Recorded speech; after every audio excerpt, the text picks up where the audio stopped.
Good afternoon, friends, followers, channel members. Oh, we're going to Ibiza. How did I know that they were going to be the first comments on the stream? Oh, I'm looking forward to this. We're back in Easyjet codes. We're back doing real ops following the Euros. This is a real world flight. I think it departs in a few hours from now, to be fair. We're a few hours ahead of the game. We are, of course, on VATSIM, currently at stand 104 at London's Gatwick. Real world weather, live time, etc., etc. Good afternoon, Nick, Christian. Hope you're both well. Two Christians. We've got Christian 1, Christian 2. I'll let you argue over who is 1 and 2. Looking forward to this. I've not been to Ibiza before in the simulator, so quite new. Something different compared to Palma de Mallorca, isn't it? It's something a little bit a little bit different, and I don't think we haven't got. I know we haven't got any default custom scenery. So it's just going to be default custom scenery. What's that? It's either one or the other. We haven't got any custom handcrafted scenery. It is default, so we'll see what happens when we get there. So good afternoon to everyone. The big news today, of course, well, two bits of big news, isn't there really? But one that we're interested in today is the FlyPad version 2 is now available for all of you. Check out the video on that, or of course keep with us in the live stream today, as I shall of course be using it as we fly from London Gatwick. So we're going to go ahead and get started. It's a 2-hour flight. You've got me for 2 hours this afternoon. Keep us on in the background whilst you're working. I'll try not to bore you too much. Let's get that brand new FlyPad turned on then, shall we? What have we got down here? We've is the power on its way? Let's have a quick look. Oh yeah. So battery voltage is good. Batteries are on. External power connected. There we go. Crew oxygen supply, ground control, CRV test. I will start those ideas aligning as well. I'm just going to come off. Of VATSIM. Not off of VATSIM, but off of Unicom, so we don't have that in our ears while setting up. Nav logo lights. And we can get the signs on. No seatbelt signs as yet. I'll just give this, as this is the brand new dev version, I'll just give this a couple of minutes, see if we get the clicks before we can do the APU check and fire drills. So this tablet is now available to all of you. Anyone that wants to go and download it. It's only on the dev build, of course. So let's quickly check what the weather's going to be doing in Ibiza. They're the no times. I don't want those just yet. Not for Ibiza anyway. So currently wind 330 at 8, gusting 20 knots. Ceiling visibility is all okay. Wind becoming well, that's going to be moving round as we get in there. So 180 at 7 knots. Hopefully that wind then, looking at that, is going to drop, so that will be nice. Don't have to worry too much about that. Fuel then, let's have a look. Plan block fuel is 7.2 tons. If we take 8 tons, that's going to be about 1 ton extra overall then, isn't it? So that's good. Right, we'll load in 8 tons, which, as I always forget to defuel this aircraft beforehand. There we go. In fact, I'm just going to go the plus side of 8 tons. Call it 8.1. Well, oh, these sliders. I wish I could use the scroll wheel on my mouse for these sliders. There we go, that'll do. So defueling is there. Nick, you're on your way back to is that Pisa? And then you're going to see if you can catch us up. Oh yeah, you can depart to France somewhere, you'll catch us up. Right, defueling is all good. Let's crack on. Is the jetway connected? Yes, it is. We can go start getting those passengers now all boarded in. Gerrit, thank you very much for subscribing. Great to have you on board with us today.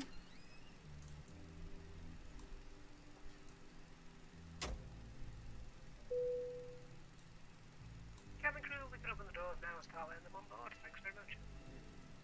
Sure, no problem. So even though we've got the latest dev build, I still didn't get any clicks regarding the computers and gizmos finishing all its stuff, so we're just going to go ahead and do the fire checks. So engine 1,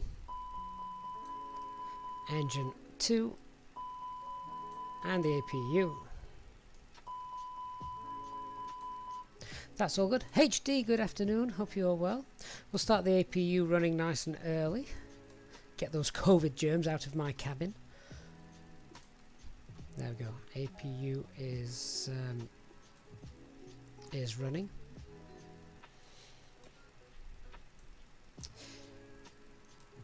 So the QNH in Gatwick, well, let's have a look. We should be able to get ATIS now available on here. There it is. So Gatwick Information Hotel is current 26 left, transition level 70, 3606 knots, varying, and visibility is 10 kilometers or more. Few clouds, not that's going to bother us at all, and QNH is 1015. Advise aircraft type on first contact. HD, you've guessed the performance. I love it. If you check the OFP, I think I've pinned that in the chat. We shouldn't be too far off that. I've loaded an extra 800 kilograms of fuel, so that's the only noticeable difference there.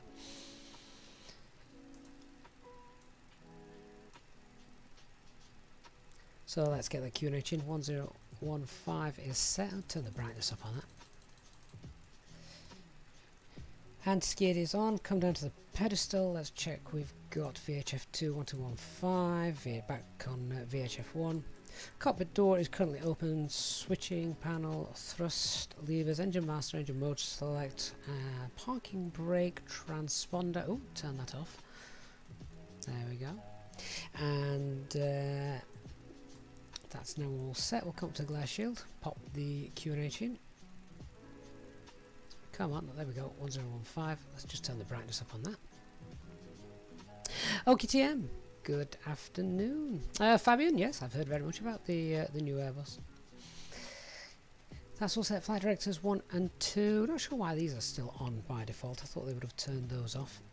But anyway, flight directors 1 and 2 are now all set. Glare shield is done and happy, and our initial departure should be 6,000 feet. We'll leave that there now. Confirm that with ATC in a moment. Instrument panels, primary flight displays 1. Navigation display. Speaking of the new Airbus, I do have a video about it coming up almost straight after this flight. Actually, we'll get that uploaded. So stick around for that one. Our alignment in 4 minutes. Systems all normal there. Let's have a look at the FMGS setup then. Just before I set up the FMGC, I'm just going to go and check. Good old George, the dog, is barking his way through the office door. I'll be back with you in a moment.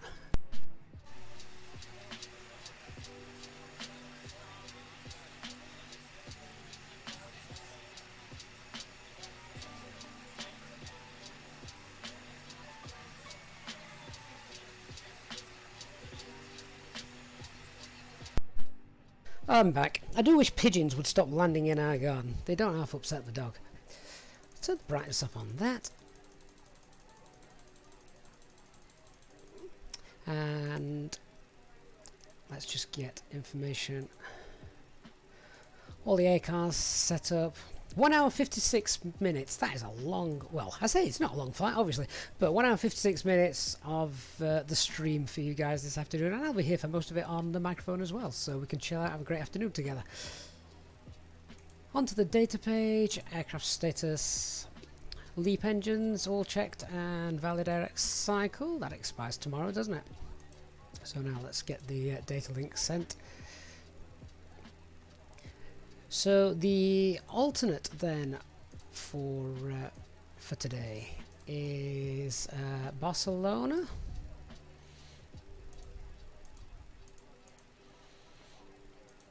And our call sign is not an alphanumeric call sign actually, it's exactly the same, but it's Easy8041, same as the flight number. Cost index of 8, cruise level 390 and minus 47 in the cruise. Did I pin the operational flight plan to the chat in YouTube? I can't remember now. What's the Troppo? Troppo is around 34,500 feet. Oh, 34500. There we go. Onto the flight plan then. We're expecting 26 left departure, the Bogner 1 X-ray. For some reason Bogner 1 Mike is on the OFP, ignore that. It's going to be the 1 X-ray departure. Insert. And then the arrival into Barcelona is the ILS 24 Zulu. That is the Corda for November via Gizlu. A distance of 808 miles. Oh, 808 miles is on the flight plan as well. That's when you know you're doing things right. RadNav page, let me get, oh do you know what I've not got, I've not even launched the Navigraph charts yet. Come on Gavin, wake up. I just want to put the London Gatwick VOR in there for my my own situational awareness for if we have a problem. And oh, I thought I'd pinned all my charts. Hang on. So I want the parking stands, I want the airport, I want the Bogner 1 X-ray, and I'll get the arrival charts up as we go through the flight. But yeah, do we not have the...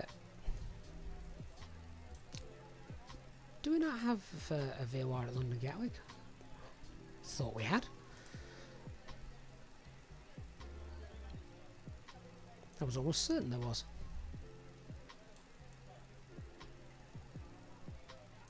If I just go to the Bogner 1 mic. Oh no, it doesn't. It uses the it uses Occam. It uses Occam. We'll pop that in just in case.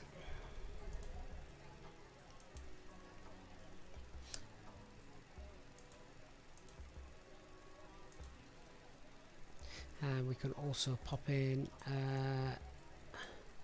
Is it Mayfield for Gatwick as well, if we need that to come back in? There we go. Our initial approach fix for if we're coming back is Willow. Now, where on earth's Willow? This is where local knowledge HD for you comes in so handy, doesn't it? Come on, where's Willow? See, I'm having to cycle through and look for the darn things.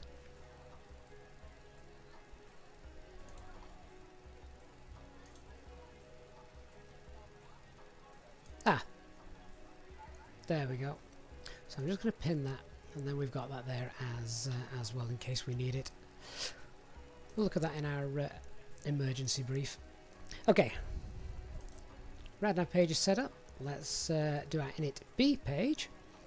50.2 is the zero fuel weight, 21.6 zero fuel weight, centre of gravity. Load that. What's the headwind for the flight? Oh, it's not headwind, it's tailwind. Tailwind of 1.6. And fuel planning is 5.9. We've got 8.1. Paymom on Twitch, good afternoon. Hope you are well.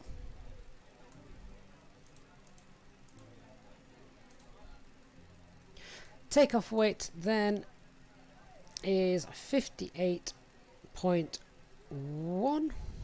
Just check this performance data that HD's kindly sent over for me.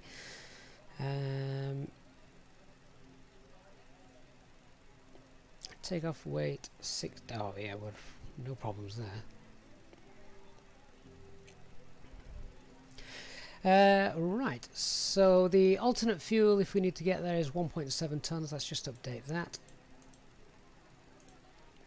And if you guys are just wondering, if you're new to the stream, you're wondering where I'm getting all these figures from, it's from the operational flight plan, which is pinned in the chat. An extra 1 hour and 1 minute flight time.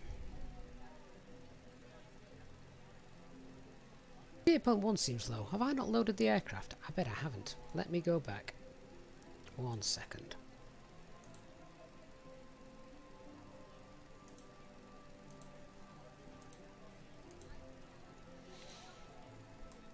Ah, that's better. 67.6. 67.6. I hadn't put the passenger weights in, that's why. Let's try that again, shall we? There we go, that's all updated. I also thought when we got an extra 1 hour 1 minute flight time, I'd only loaded an extra 800 kilograms. It's not going to give us that much, surely.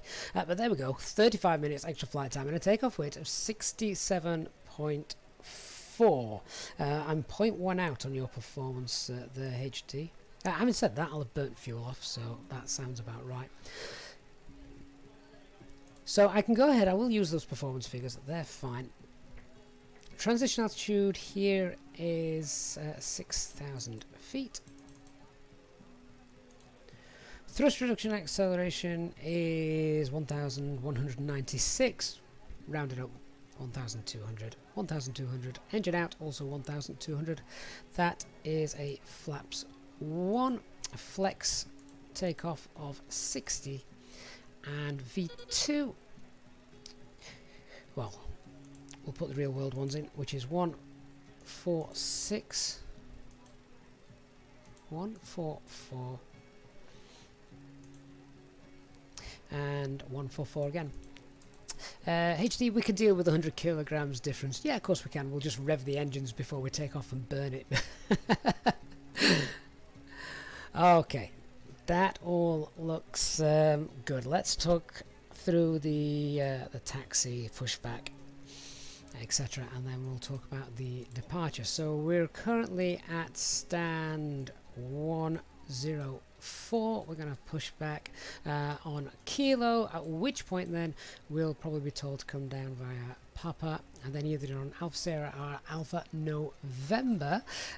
First threat is this area here. This is an absolute maze, and I quite often get lost when I'm taxiing here. I'm looking out the windows for signs, so I want to get a lot of things done over here because I need to concentrate on where I'm going when we get to this point there. So that's the taxi. Eventually, fingers crossed, we'll end up safely at 26 left.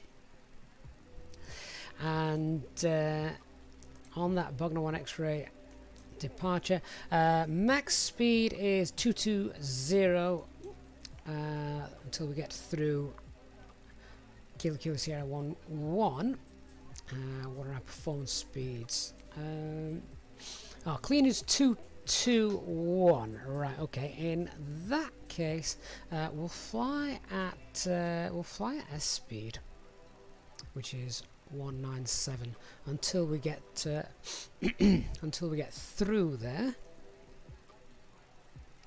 So just remember that our initial climb out is going to be 6,000 feet. ATC will confirm.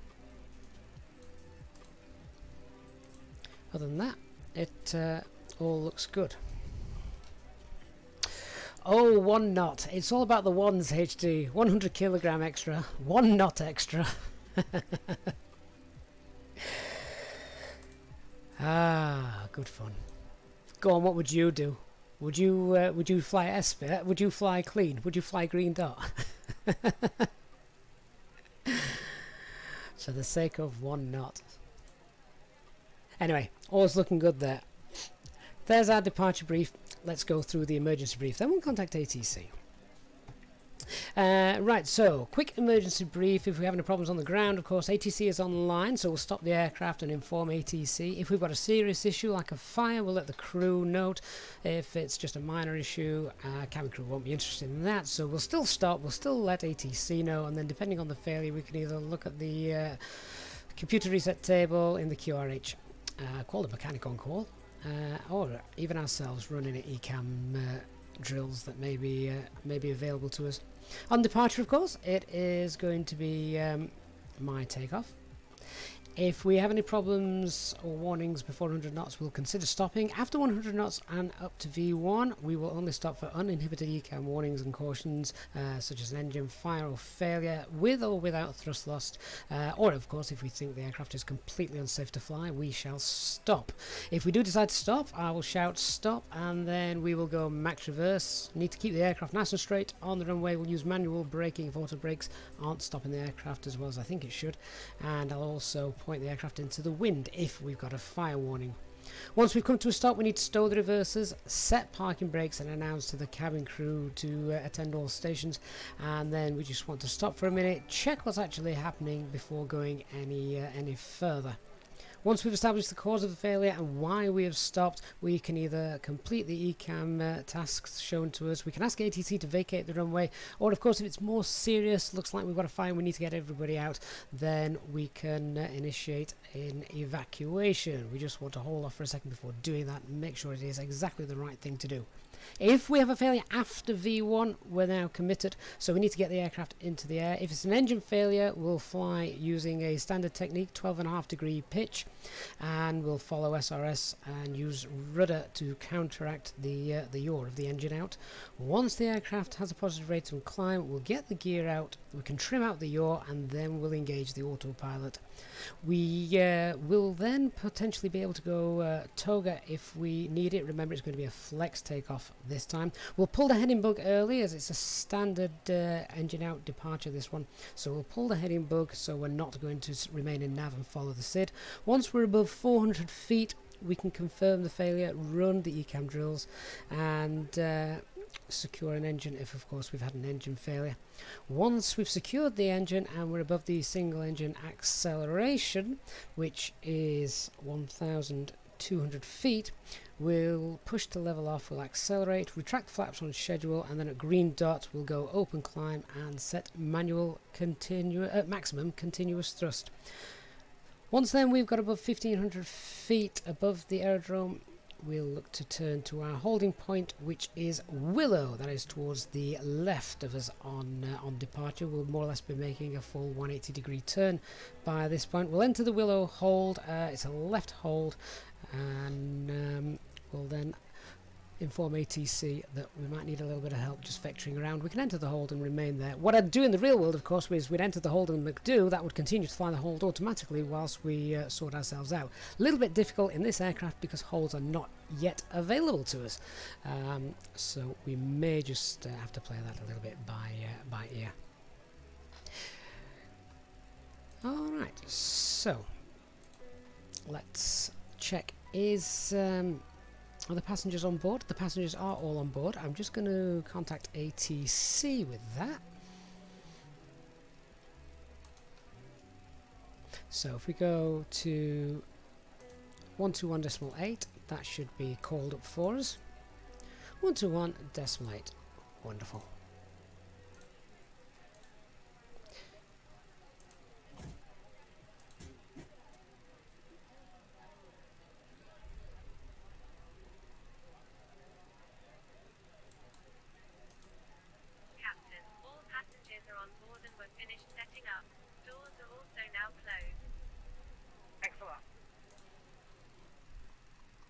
So we're putting Willow in the box just here, so we know where it is because we can get to that.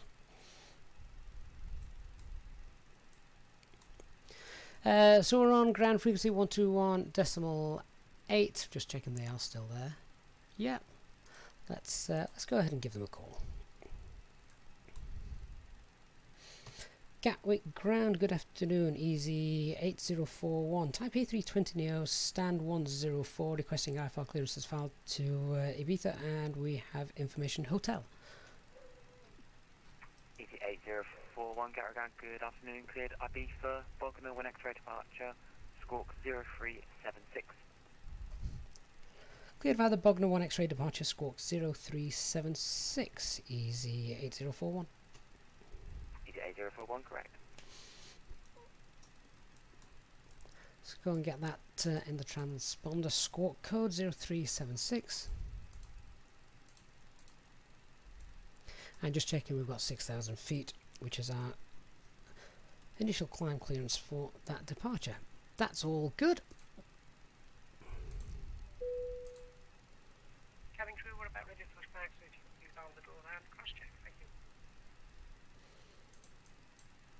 Easyjet for request, pushback and start up. Easyjet, stand 142, push and start approved, face east.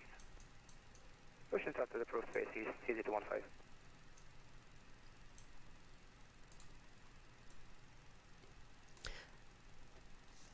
Okay, I think we've got APU running. Let's get APU bleed on. Refueling is completed. Let's get the fuel pumps turned on.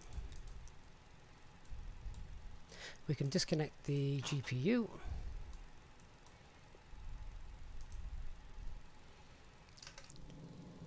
He's already gone. He must have got bored already.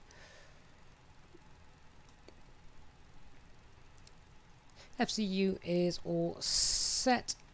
Check fuel. We've got 8160. Checked and balanced.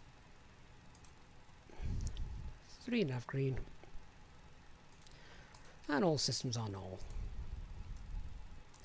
Okay, before start checklist. Our cockpit preparation is all complete. No, it's not. Seatbelt signs on. Now cockpit preparation is all complete. Signs are on an auto. It is 3 nav green. Fuel quantity is checked and balanced. 8160. FMGS is set. We'll turn the constraints on. Altimeter is 1015. So I'm just going to call the tug, then we'll get our pushback clearance.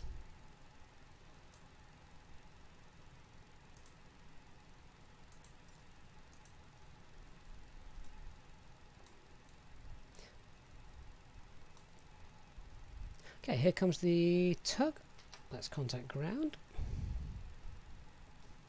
Gatwick ground, Easyjet is ready for push and start, stand 104. Easyjet, stand 104, push and start approved, face east. Push and start approved, facing east, Easyjet.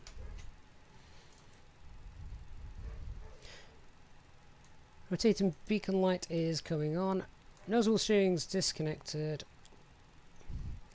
Start the timer, acupressure's in the green, transponder set to auto, and we can release the parking brakes. As we push back, we'll initiate engine start. Engine 1 followed by engine 2. Captain speaking. My name is Gavin, and I'd like to welcome you on board this Airbus A320 Neo aircraft. Our flight time today should be as scheduled, and we're not anticipating any delays or any bad weather, so we should have a nice, pleasant, safe flight. In the next few minutes or so, we'd like you to get yourselves seated, set and Engine mode selected to ignition and starting engine 1. make sure the hours are kept without you having crew or balancing other fellow passengers.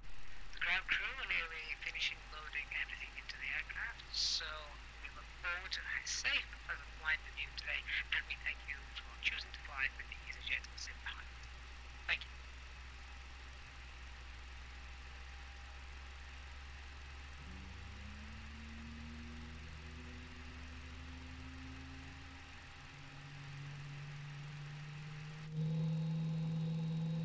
Ladies, gentlemen and channel members, on behalf of the crew I ask that you now please direct your attention to the monitors and cabin crew as we review the emergency proceeds. There are 6 emergency exits on this A320 Neo. Please take a minute to locate the one closest to you and note that it may be behind you. Count the number of rows to the exits. Should the cabin experience a pressure loss, stay calm and listen for instructions from your cabin crew. Oxygen masks will drop down from above your seat. Place the mask over your mouth and nose like this and pull the strap to tighten it. If you are traveling with children, ensure you put your own mask on first before helping others.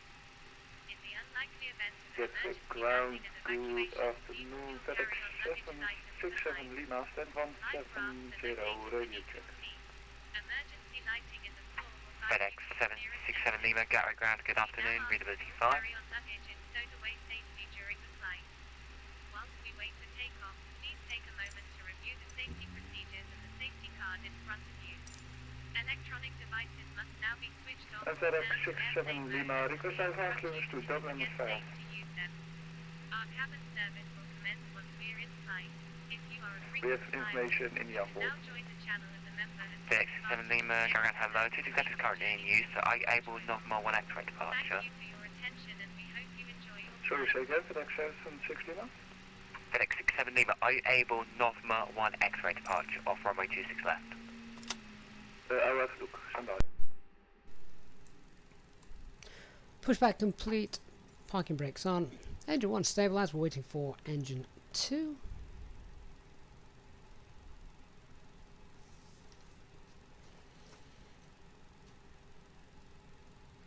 Engine 2 is now stabilised.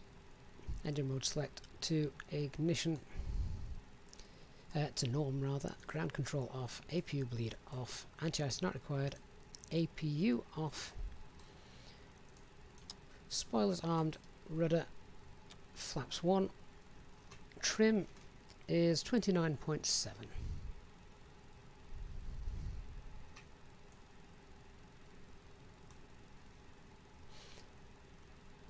After start checklist, anti-ice not required, ecam status is checked. Pitch trim 29.7, rudder trim is 0. So as I briefed earlier, I want to do as many checks and things as I can here so I can look out the window whilst taxiing. So flight control check, full left, full right, neutral, full up, full down, neutral, rudder, full right, full left, and neutral. Sorry, FedEx 7 Lima, say again, didn't quite catch that. Are you able Northmore 1 X-ray? Pushback tug is clear. Let's request for our taxi. Gatwick ground, easy 8041 is ready for taxi. Easy 8041, taxi on point Bravo 1, via Kilo and Papa. Holding point Bravo 1 via Kilo and Papa, easy 8041. 8215, request taxi. 8215, taxi, Juliet, hold shot Papa. Straight down on Papa, and then holding at Bravo 1. HD, you did the performance calc, so they valid from Bravo? 8215. FedEx 67 Lima, reroute is as follows. November Lima 60 to Southampton, then November 63 to Voga, then Asphalt, clear Dublin, Northmore 1 X-ray departure, squawk 2256.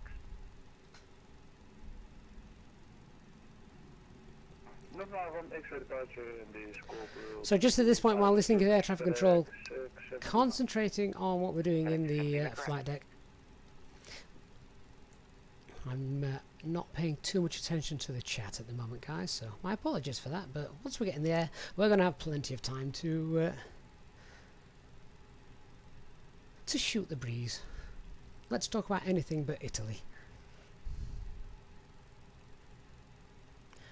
And welcome to all the channel members that I've just seen popped in as well. Hyacinth, Wayne.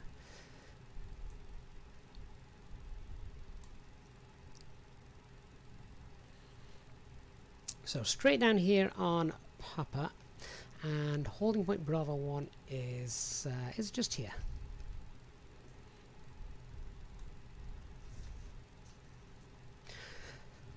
So quick. 215, give way to the company A320 Neo, passing left to right on Papa, then taxi holding point Bravo 1. So let's just do a quick PEDS check. No performance changes. QNH 1015 still present. Engine out procedure is standard procedure, and the holding point will be Willow. Gatwick Tower 124.225. Bye bye. 124225 easy 8041. 8215, contact Gatwick Tower 124.225. Bye bye.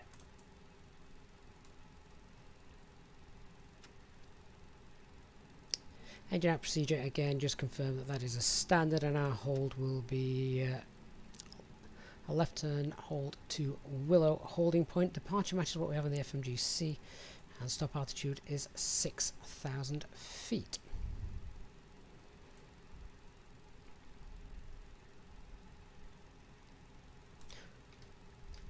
Before takeoff, checklist to the line. Flight controls have been checked. Departure briefing is confirmed. Flaps 1 config. FMA takeoff data 144 blue, 146 magenta, climb nav blue, 6000 blue, 1 FD2, and flex is 60. Transponder set, ECA memo, takeoff no blue, AFB is stowed. Taxi to Bravo 1, Easy 215. Gatwick Tower, good afternoon, Easy 8041 with you holding Bravo 1. Easy 8041, Gatwick Tower, hello, via Bravo 1, runway 26 left, subway 2360 degrees, 7 knots, cleared for takeoff. Cleared for takeoff, Bravo 1, runway 26 left, Easy 8041. Easy 215, behind the question behind the departing, company Airbus C20, via Bravo 1, line up runway 26 left, behind. Behind traffic, A320, line up and take off, 26 left, Easy 215. Sorry, Easy 215, I can see traffic, I have problem with traffic. Can you say me when I can line up and take off, please? Easy 215. Easy 215, I just have went through the other traffic.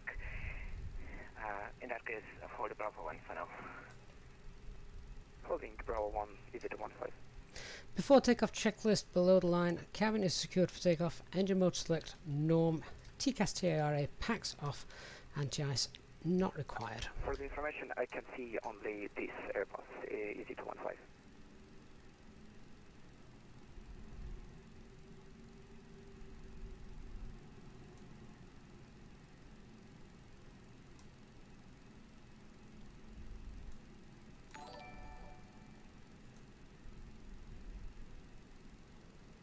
Easy 215, Roger, behind the departing, company Airbus C20. Okay, and Bravo takeoff. 1, line up, runway Start the 26 chrono. left. Set 50% Bravo M1. 1, line up 26 left, Easy 215. Thank you very much. Engine stable. Set takeoff thrust. Man flex. SRS. Runway.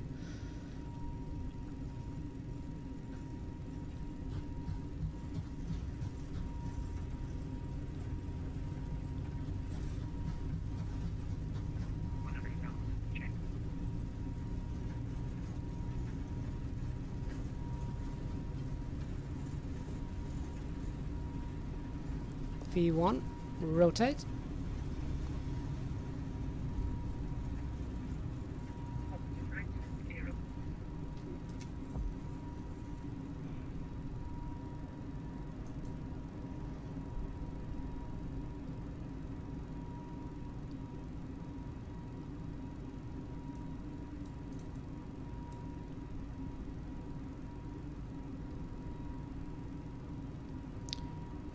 Set climb thrust. Thrust climb, climb.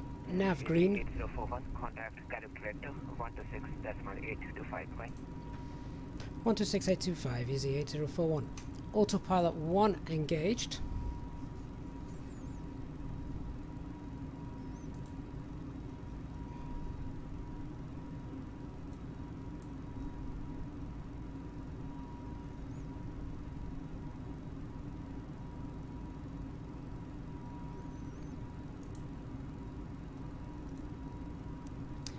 Not convinced that was the right frequency. Tower, just confirm the frequency again for Easy 8041. Sorry, station calling to Gatwick Director, say again. Oh, I apologize, Gatwick Director, Easy 8041 on the Bognor 1 X-ray. Easy 8041, Gatwick Director, hello. Come on down, flight level 170, there's no HC speed restriction. 170, no speed restrictions, Easy 8041. I forgot clicking on that makes a difference. We've got a problem.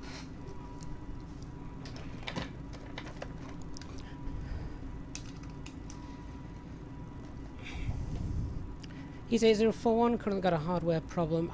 We're on a climb and we're going to stop climb at 6,000 feet on the Bognor 1 X-ray. Easy 8041. Roger. The Gatwick QNH 1015, maintain 6,000 feet, please. Wilco, Easy 8041.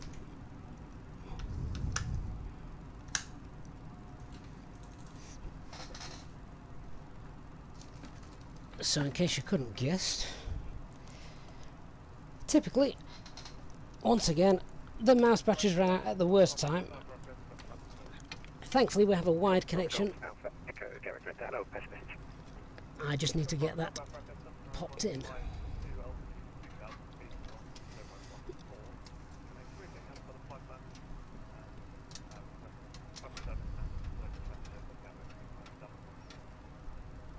Golf Alpha, Echo, Roger, Squawk 37560.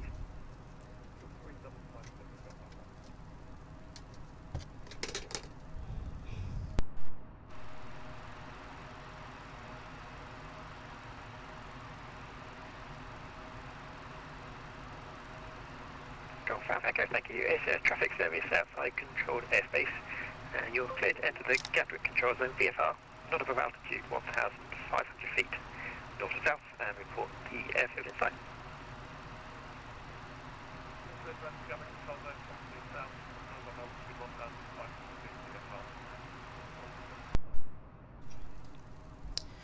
Gatwick Director Easy 8041, we've sorted the problem now, we can continue with your instructions.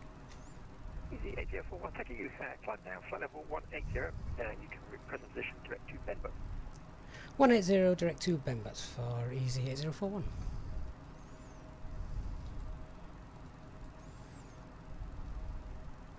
Apologies, Easy 8041, just confirm the altitude for us, 180. Easy 8041, 180. Gatwick Director, Easy 215, good day with you, Director Kilo. Flap Kilo, 0, Whiskey, spoilers. Quebec 6, decline Disarmed. 5,000 feet to sea. Let's go standard pressure. 215, Gatwick Director, hello. Flight level 170 Flight level blue. 170. 170, Easy 215. Direct Benbow. 559, descent altitude 6,000 feet, QNH 1015. Descent 6,000 feet, QNH 1015. Easy 559.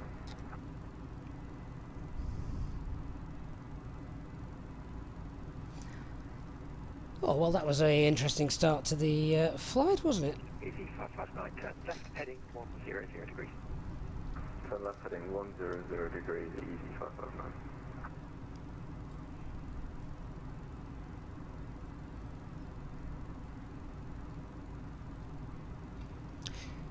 Okay, up we go now to flight level 180. Easy 215, please confirm that I need to climb by a seat or I can climb unrestricted. Easy 215, you can climb unrestricted, flight level 170. 170 unrestricted, Easy 215, thank you very much. We continue to climb to our cruising altitude. You may now use your electronic devices. Rechargeable battery packs are also available to purchase from our cabin crew. You can also Coming up at 10,000 feet, we'll get the lights out. And I'm going to turn the air conditioning down. I'm very warm after that.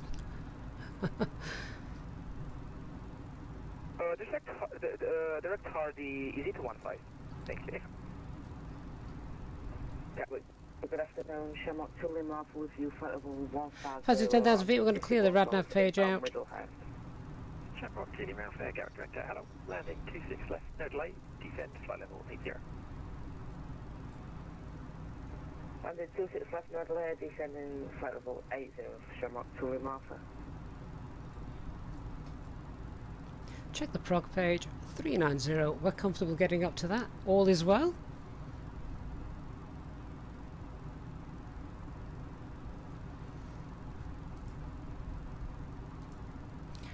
Well, that was an interesting departure, wasn't it? It could have been worse. Easy 559, turn left heading 080 degrees, descent altitude 4,000 feet. Turn left heading 080. Got a bit of a sweat on having to climb behind the back of the PC. I'm just going to cool the flight deck down a little bit. 8041, afraid there's no further ATC, search Unicom 122, display, bye-bye. Over to Unicom now, and thanks for the help there, Easy 8041. Yeah.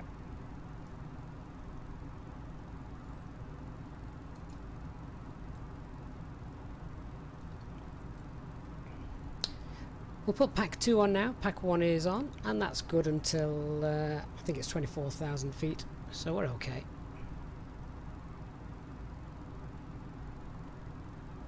Mr. Pilot, Treble 2 on Twitch. Yeah, so Pack 1 was on. That's fine. That can hold you till around flight level 240. After that, quite right, we do need the second one on. Plenty of time.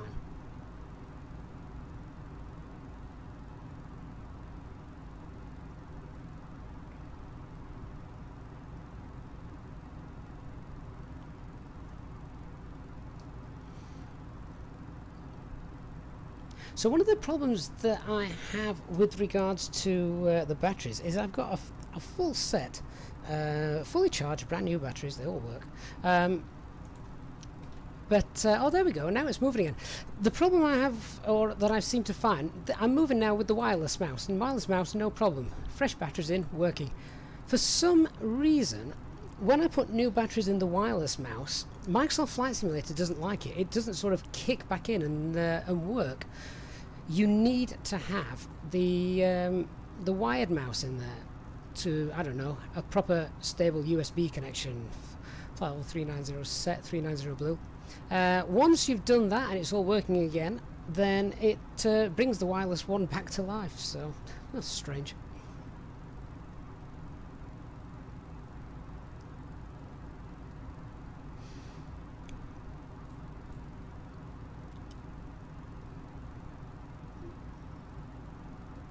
So HG just spotting traffic on the TCAS 6,000 feet above us.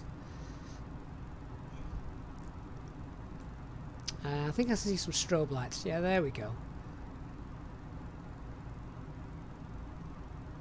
Definitely keep an eye on that.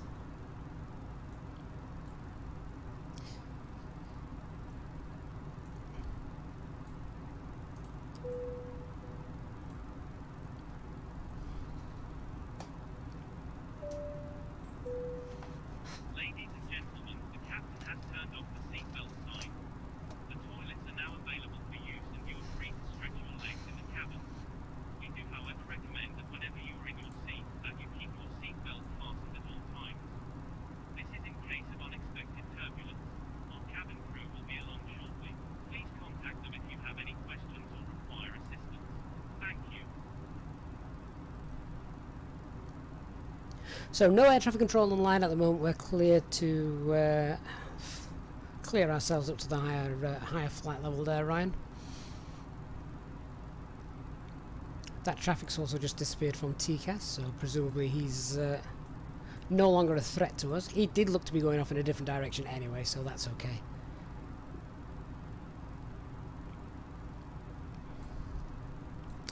Mr. Pilot, Treble 2, thank you for the host. That was a few minutes ago, I grant you, but I was a bit busy. I'm not seeing all the messages. So we're now just checking the aircraft's behaviour. I always feel a little bit on edge when I've downloaded a new dev build, which this is, just in case things aren't working correctly. Abed, good afternoon. Hope you're well.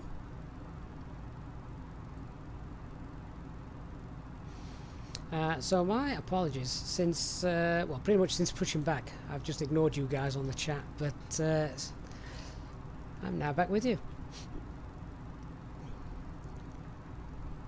All the way to Ibiza.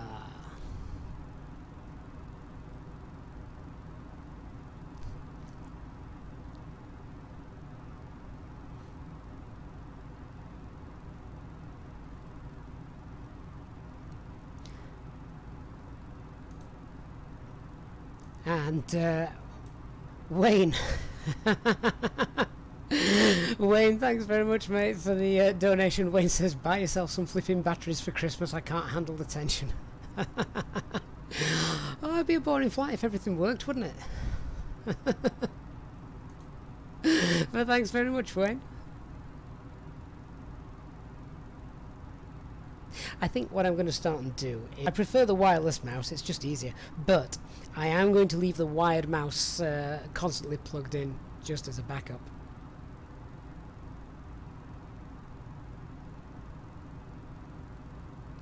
Ian on Facebook, yep, that is this morning's release on for the dev build that I'm using right now. Ryan, you watched the video on for the constraints now working in managed mode. Do you mean in final approach? I've not checked it. We need to do one of those. I need to check that. Dark, no party music or drink. I'll give us a chance, Dark.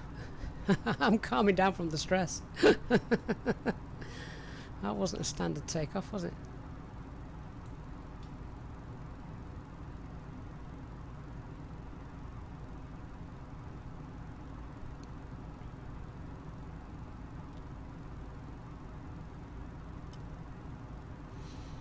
Looks like some rain up ahead. We'll most likely be above that.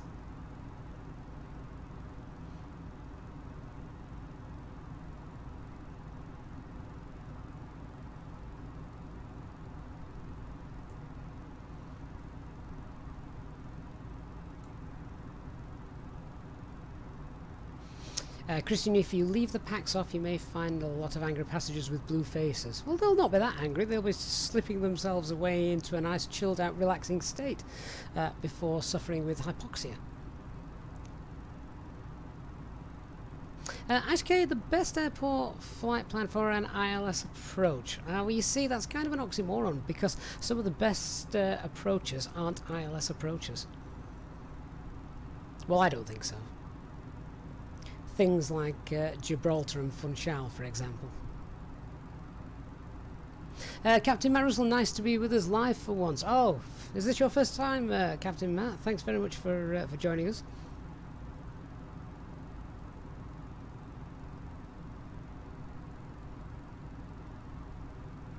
So Ryan, you don't have fixed constraints on the actual approach on the ILS. That the ILS is an actual radar beam that the aircraft locks onto to bring it in on the localizer and the glide slope.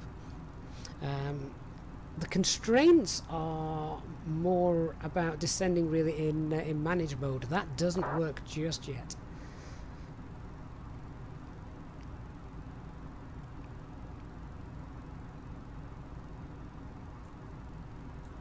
Ashkay, what if you just wanted to practice ILS approach then? Go to any airport you wish. I don't know, guys. What do you reckon for a nice scenic ILS approach, just to practice some? Usually scenery involves mountains, though, doesn't it? If you want really nice scenery.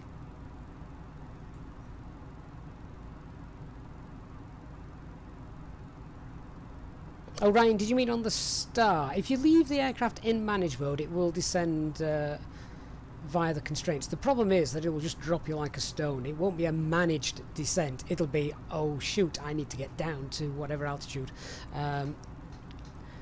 by that particular waypoint. So it'll probably descend you at 6,000 feet per minute, and then you'll trundle along for 50, 60 miles at the next constraint level.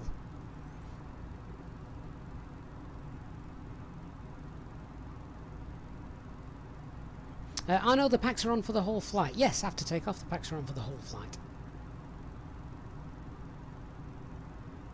Christian, if babies are screaming on the aircraft too loudly, you'd turn the packs off. Yeah, just put them to sleep and then turn them back on again. Yeah, I see what you're saying.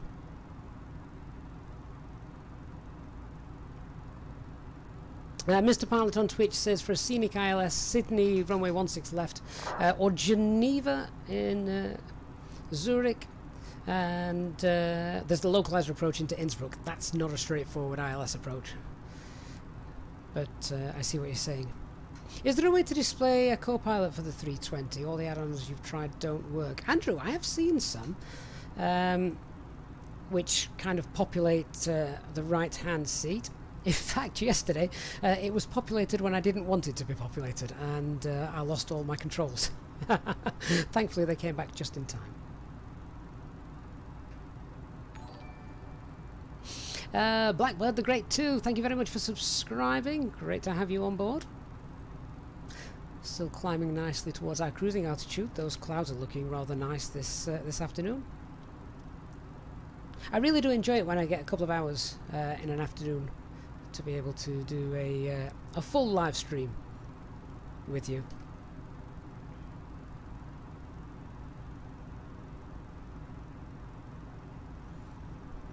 Dark ILS DME 16 at Wellington. Does Wellington have a ILS? I didn't know that. Why did I think it was just RMP? Seriously, I'm going to have to open my office door. I'm burning up in here.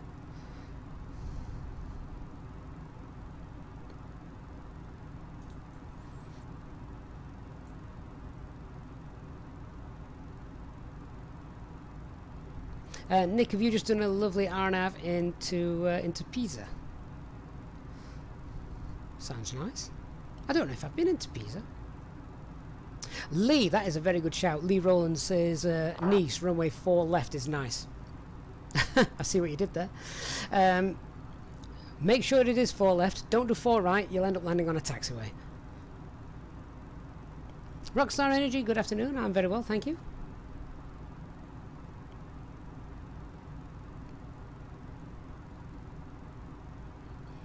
Yes, 01, what are my thoughts on a newly announced A320 coming soon? Well, stick with us, Elas01, straight after this video, rather straight after this stream. There is a video coming out for that, so stick with me.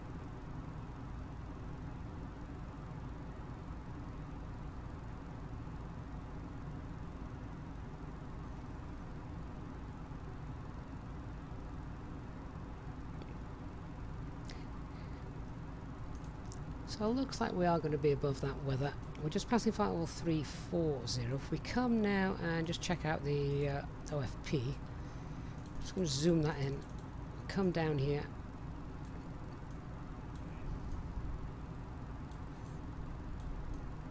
Oh, there's something going on there, isn't there? There's a depression.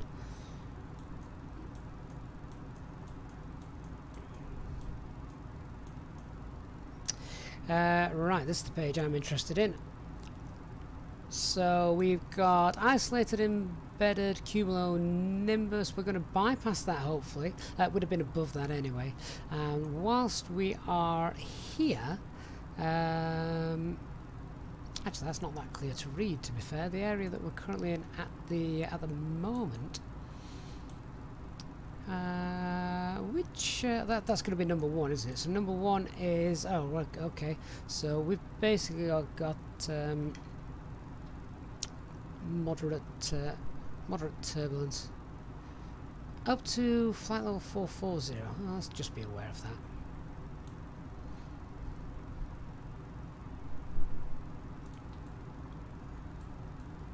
Clouds are looking nice anyway.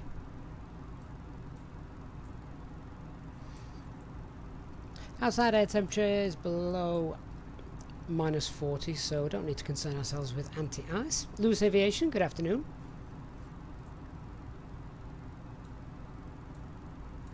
Arno, would I like to do the easy route from Nice to Brussels? Is that Brussels? Yeah. I like doing all easy routes. Colan, that is a great question. Are fuel imbalance procedures modelled in the fly-by-wire? You had a 300 kilogram imbalance yesterday. Well, next time I try that, I'm certainly not going to be online, because the last time we tried to do the procedure correctly, one of the engines shut down.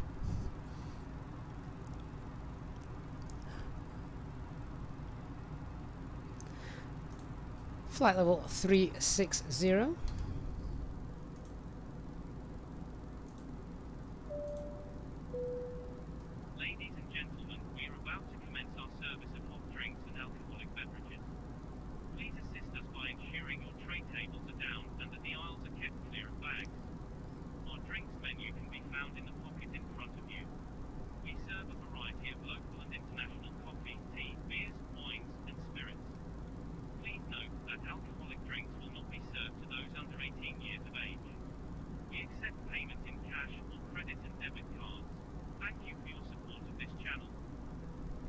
Josh, what's the longest flight that I've done?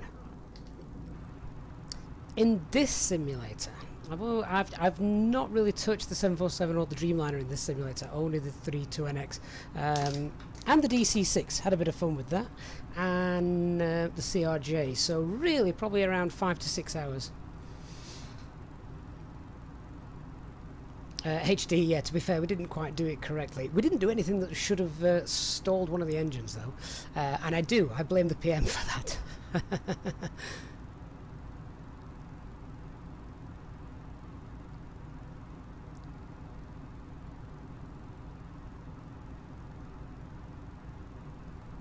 Couple of minutes then, and we'll be at the top of the climb.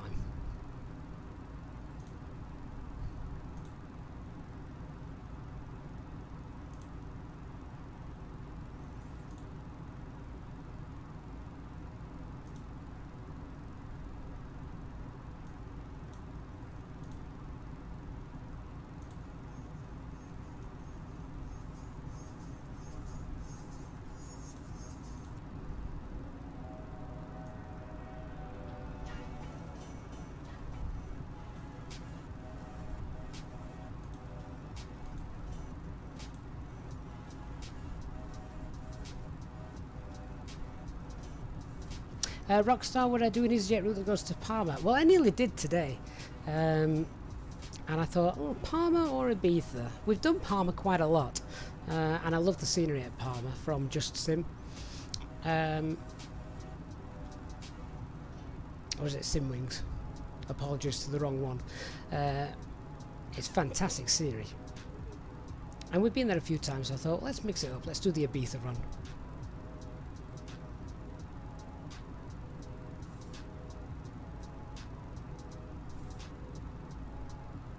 Willie! Good afternoon, Willie. Hope you are well.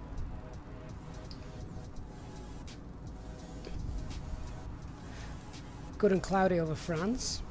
Now let's just check these FMA changes as we reach our cruising altitude.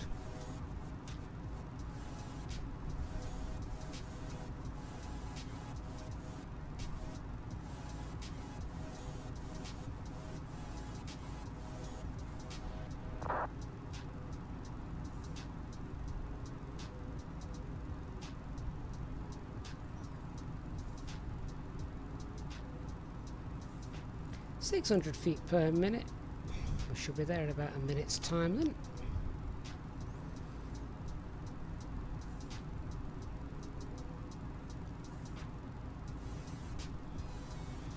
HD, Ibiza's one of your favourite flights. Nice and easy usually. You mean ATC don't clear you below MSA?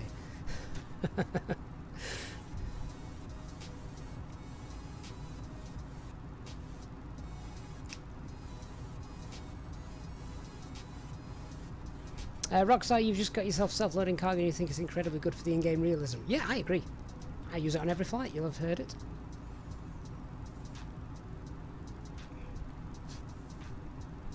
Willie, I'd take hen parties over stag parties any day of the week. If I had to fly them, of course.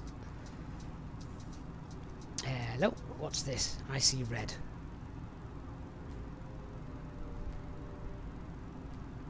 Well, let's just make sure we're above that and keep our eyes out the window. Well, afraid I'm not going to be giving you guys a nice scenic flight. Mac Alt Star.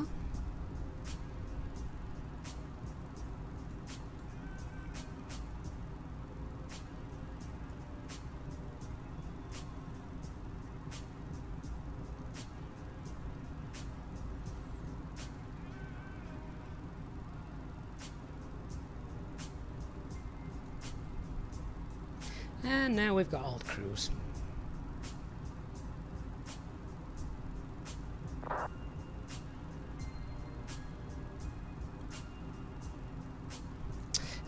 Good afternoon, John. John, you've loaded in my custom camera views. They come up as fixed camera views in the showcase camera mode. Is this right? I'll be honest with you, I'm not sure. They should be custom views. I'm not even sure where custom views are found on this, because once I've set up my custom views, I set up keybind. Well, you don't need to set it up, it's done by default. Pressing Alt and then any of your any of the numbers at the top of your keyboard should bring you them. So, for instance, there is Alt 2.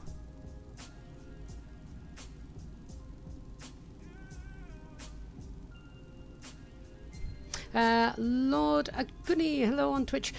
Have I ever had self-loading cargo play the safety briefing 2 or 3 times?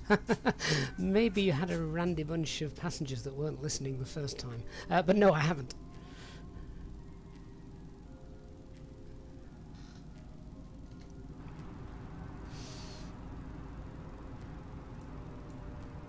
Okay, so 50 miles from Benar. Let's just cycle through those SD pages.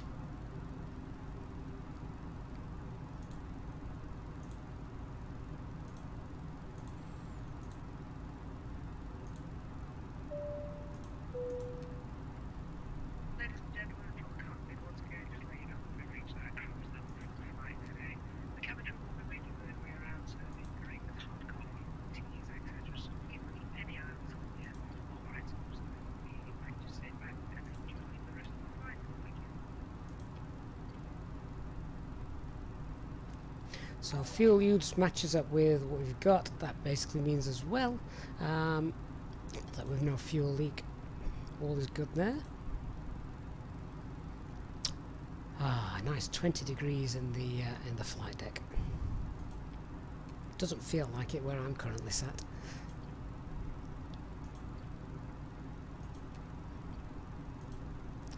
And everything is normal. Great stuff.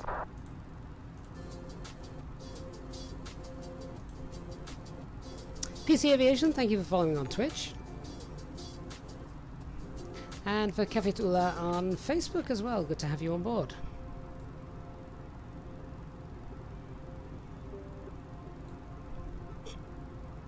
John, yeah, don't press Alt and then the F keys. Just the normal keys. Right, at Benar then, what fuel should we have? Let's have a quick look. So there's Benar. 29 minutes in, we should have about 6 tons. 29 minutes, so slightly behind schedule with the problem we had on takeoff, but 6 tons. That's working really nice. Probot on Facebook, not Facebook, sorry, YouTube. Thank you for subscribing. Hope this cloud layer doesn't get any higher.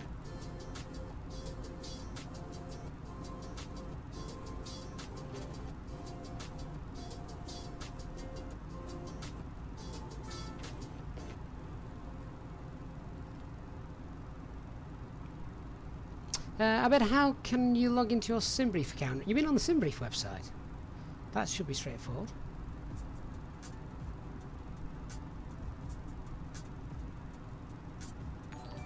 TechBurst on YouTube as well. Thank you for the sub. Just having a quick look actually. How are we doing? Oh, we're approaching 13,000.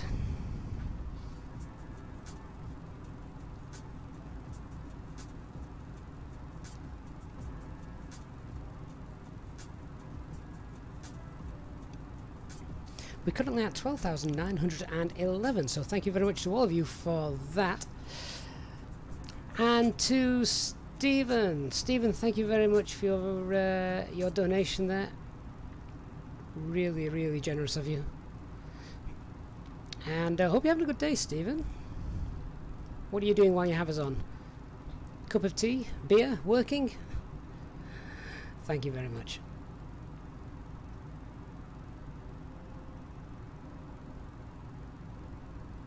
Vasco P, sometimes your autopilot in the approach disconnects and the aircraft turns to the right. No, it doesn't happen with me, but what I would make sure is in your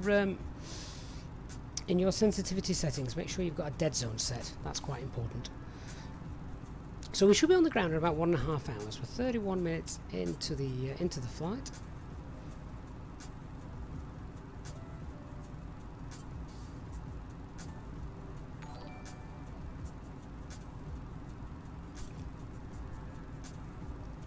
And Vasco P, thank you for subscribing as well.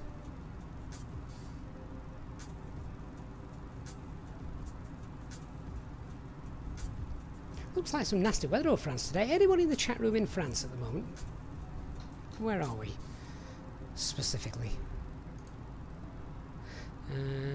We're not there, ignore that, that needs to update, but actually I can just see this band of weather here. That map will update in a minute. If I just go to the settings, can I just turn up the brightness? Oh, it's already at full. Oh, that's a shame.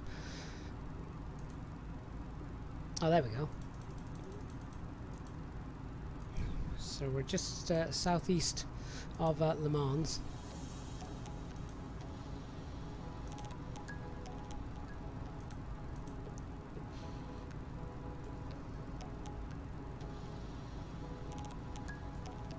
Abed, how do you log into SimBrief on the electronic flight bag version 2? You can't find where to enter it. I think it does it on here. Let me just check. There you go.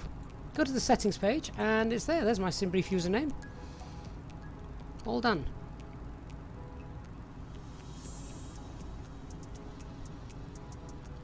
So you can either pop it in there, or if you prefer, you can go down to the McDo. On the McDo menu, go to Options. Is it then in SIDS? No, it's not in SIDS.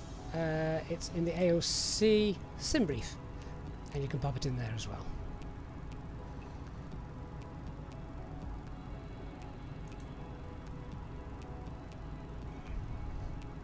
Akshay, Sydney, 34 left, ILS frequencies. Where can I find them? Shall we see if we can help you out?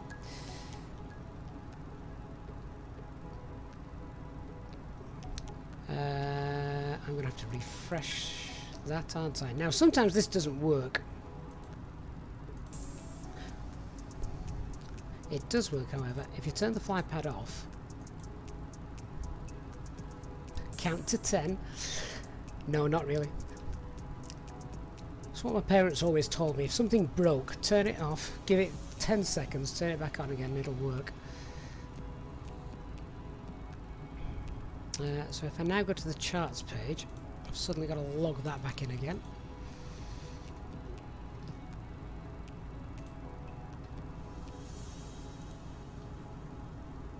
I think this is why I prefer using Navigraph up here. It doesn't matter which one you use, you've still got to log in every time you load the sim up. It doesn't remember it. Don't know if that's a flight simulator, a Zobo thing, fly-by-wire thing, or well, it's not just fly-by-wire because you have to do it with the SimBrief mod with the Navigraph mod as well. I don't know if it's a Zobo thing or whether it's a Navigraph thing. Wayne, it stays there. You now don't need to insert it every time. So what were we after? Yankee Sierra Sierra Yankee. Yeah, there's a mouthful.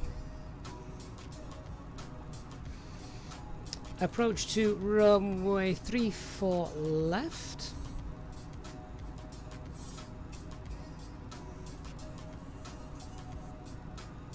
ILS 34 left. The frequency is 110.1.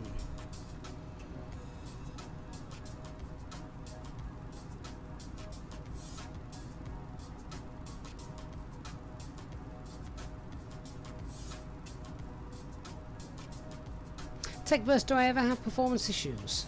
Not really, I'm happy to say. I either get a beautiful smooth flight from A to B, or the PC crashes. One of the two. Captain 79, hello.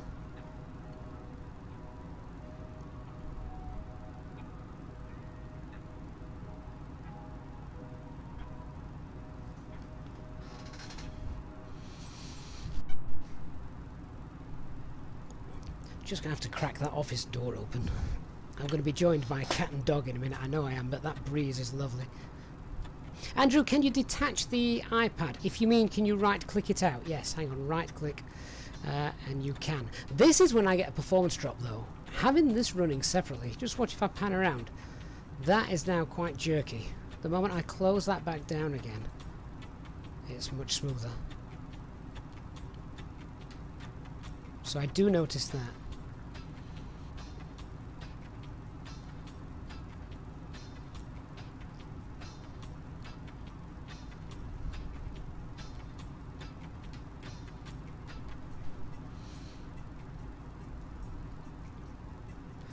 Thankfully, no turbulence detected at our cruise level so far. Everything looks good.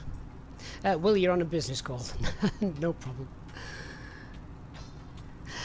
Whilst we're cruising away here, if you haven't hit the like button yet, could I please ask if you would be so kind as to do so? It makes a massive difference to the YouTube algorithms and helps us. So yeah, if you if you would hit that like button for me, that would be grand.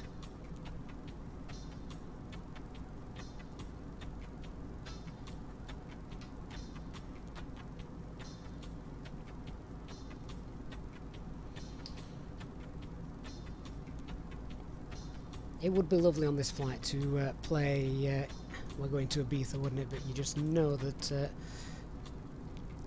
YouTube would most certainly not allow that copyright to come in.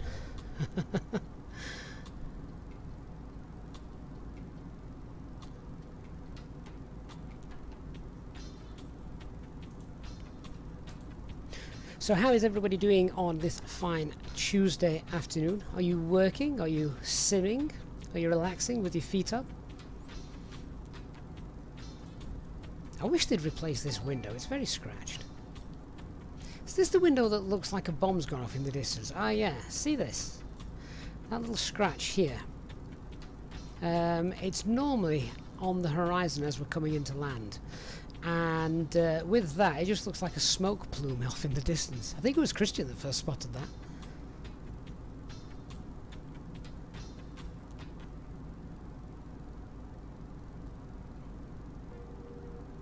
See you soon, HD. Thanks for the help. You may want to go back and check out the departure. I realise you missed the mouse malfunction, which was interesting. Stu P, yes, you can download my custom cam reviews that I've got set up. They are on our Discord server. If someone would kindly call the Nightbot. And you can download them on our Discord server in the Pilot's Briefing room.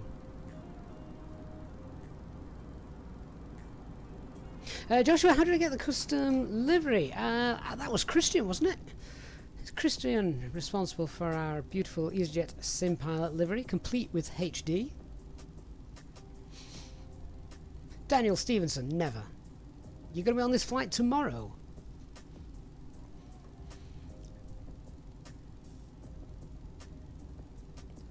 That's crazy. I think this flight also leaves today. Just check your tickets. In fact, what's the date today? It's the 13th of July. Yeah. This flight is scheduled to depart in about an hour.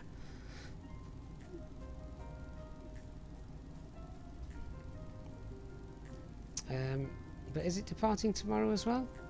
Or there is a flight from Gatwick to Ibiza tomorrow. Might not be the same flight number.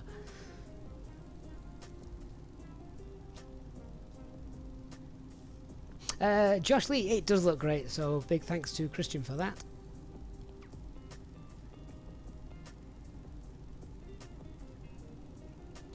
Gaming videos, do I have a tutorial on how to set the aircraft up to fly a route like this? There are several tutorials on the channel.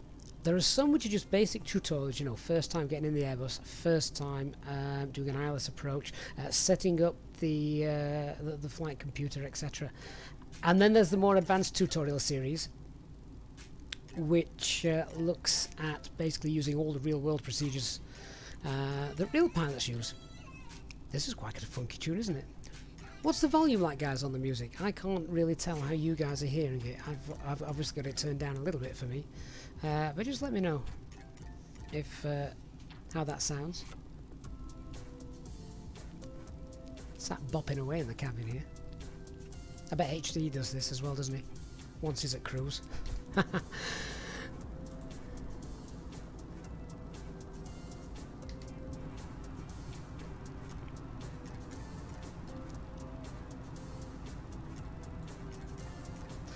Can't beat a piece of music that has a funky marimba in it. Still keeping an eye on this weather. I want this weather to clear. I want nice views out of the window. I mean, not much to see there, is there?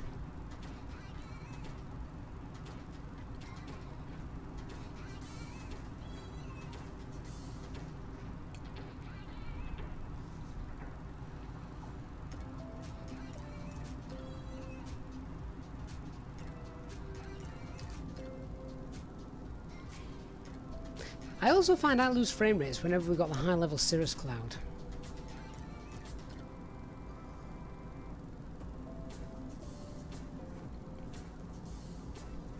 Christian, you always wanted to give the livery a bit of an overhaul, but you have less time now after the whole COVID vacation is now finished. I think we're all finding that, Christian, and it's a good thing though, isn't it? Everyone getting back to work, everyone getting back to normal. I say everyone getting back to work, of course it's not everybody. Those people in the aviation industry are still very, very much affected.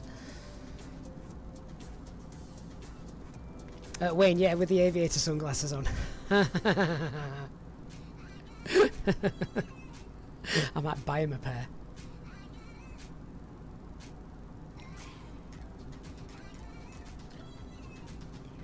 So gaming videos, you want a basic tutorial about how to start Airbus flying because you're coming from the Cessna 172. Right, gaming videos, stay right there. Ooh, I don't see the thunder down there. Or rather the lightning. Gaming videos, stay right there. Let me see what I can find for you. Has anyone told me what the music's like? Is the is the music level okay for you guys? Let me know if it's too quiet. I can turn that up. Probably better if it drowns me out.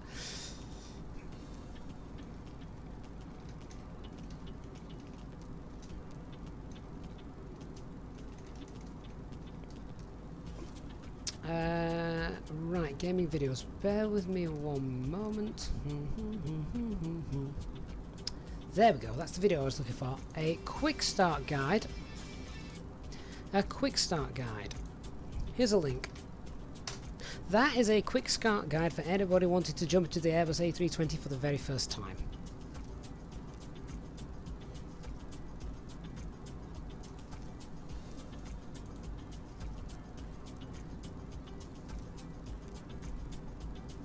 Joshua, is the music level good? Great stuff, thank you. So if you've not touched the Airbus yet, that tutorial does use the FlyByWire A320NX mod, so make sure you've got that. Then, yeah, that's fine. Get yourself that downloaded, follow that tutorial, and it basically takes you through takeoff at, I think it's Newquay, which there's some great freeware scenery available for Newquay. So, takes you from Newquay Airport, takes you out over the sea, comes back around, and does an ILS approach. Wayne, do you not like elevator music? I thought it was hotel lobby music.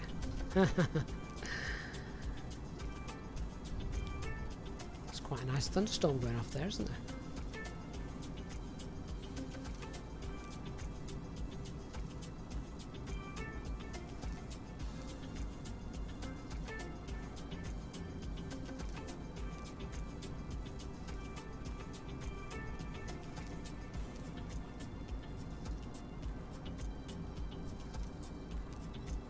Christian, you know that there are less aircraft in the air when reading the weather forecast, and then the actual weather is totally different. Marat7, how do I determine the trim value when setting flaps 1 in the performance page? So all you're doing is, if you go to the fuel page just here, make sure you've dragged this window out as well, because by default this is what it looks like. That's what it looks like by default. You actually have to get hold of it and drag it to here so that you get this value here. This is what you're after, this center of gravity value. At the moment you can see the center of gravity is 30.1. When we departed it was 29.7, but obviously we're burning fuel, so the center of gravity is shifting in flight. So it's 30.1 at the moment. So if I was going to have to set that trim to 30.1, all I would do at that point then is come down here. Control 6 is the default setting, and you're looking to move the trim wheel to, it's quite difficult to see here, to 30.1, so it lines up on this little white arrow just here, and they go up in degrees of 5, I think. So I think it's 25, 30, 35, etc. So it's a bit of a guesstimate, but that's how it's done in the real world. So don't worry about setting your trim value as 0.2 up, 0.4 down, etc. Just set it within the green band as close as you can. to that centre of gravity. If you want to rewind the video right back to the start, you'll see me do it.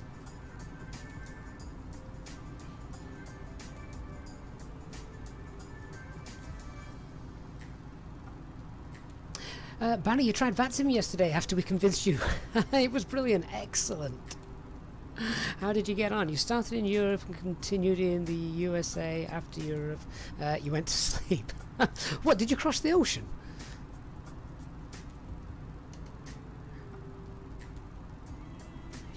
Ashke, you're in the A320 and both the displays are unavailable. By unavailable, do you mean you've got red text on them? Yeah, you need to turn these on. You need to align the ADIRs, get the gyros working. Make sure they're turned on to set them to nav. 1, 2 and 3. Scott, thank you for subscribing. I really do appreciate that. Captain Robbie, do you still have that weird bug in the McDo where you need to enter the start information twice? Not sure I follow Captain Robbie. Have to enter it twice? Not sure I'm with you on there.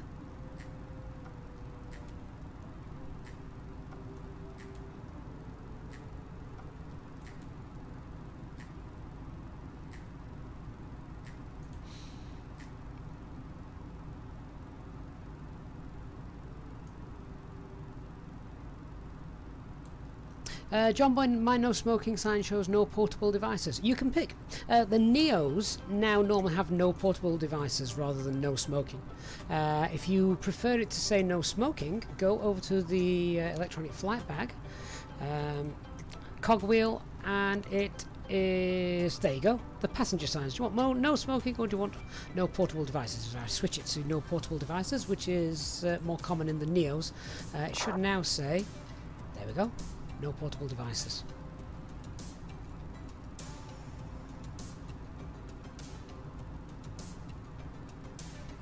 Ashke, it does take around 6 or 7 minutes depending on where you are in the world for it to come on. Wayne, you like Innsbruck, it's pretty, but the mountains tend to get in your way. Yeah. We've not done an Innsbruck landing for a while, have we?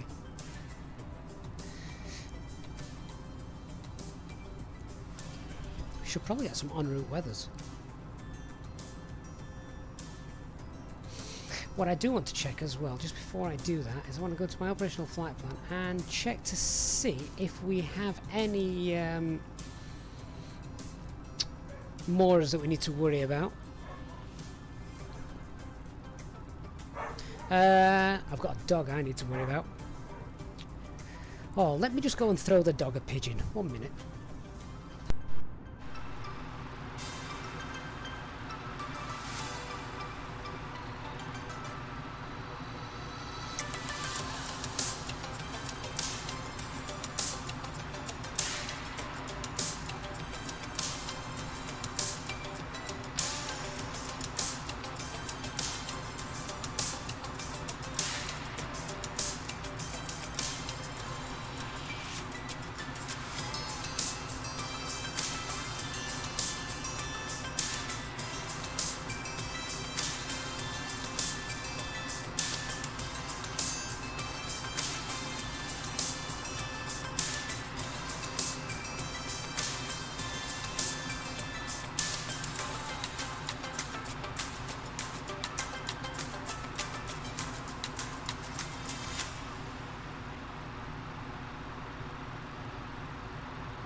sorry about that. Back with you. Where were we? In fact, that is a very good question. We've just passed FPOC. We're on to Narak. We'll keep an eye on the fuel as well. Nick, does anyone know why your taxi lines are now jagged? Oh, that doesn't sound good. Wayne, coincidentally, your dog has just walked in with a grin on his face like he's just bagged his face. I'm not going to read that out, Wayne.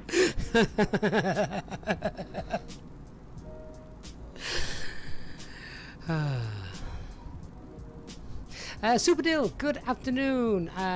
Greetings. Does the mod yet support holding patterns? Not yet. Not yet. You still have to do them manually.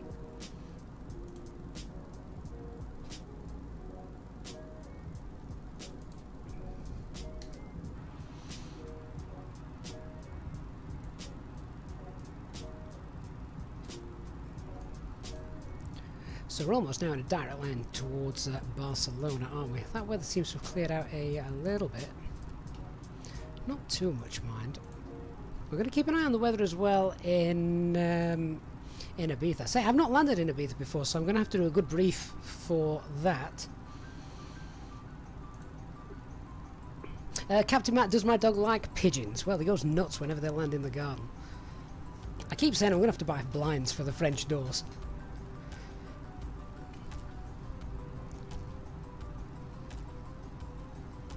Javier, in the A32 from A320NX from FlyByWire, apart trying calculate the top of descent with the flight pad is there. Any other way from the flight management computer to see when to start descending based on the back? No, you use the rule of 3. Javier, stick with us. I'll be doing it. I will be doing it. Well, we're going to have to do it, aren't we? Otherwise, we're just going to fly until we run out of fuel. And as I say, I've never landed at Ibiza before, so we're going to be doing a very good brief where that is concerned. We obviously want to get that right.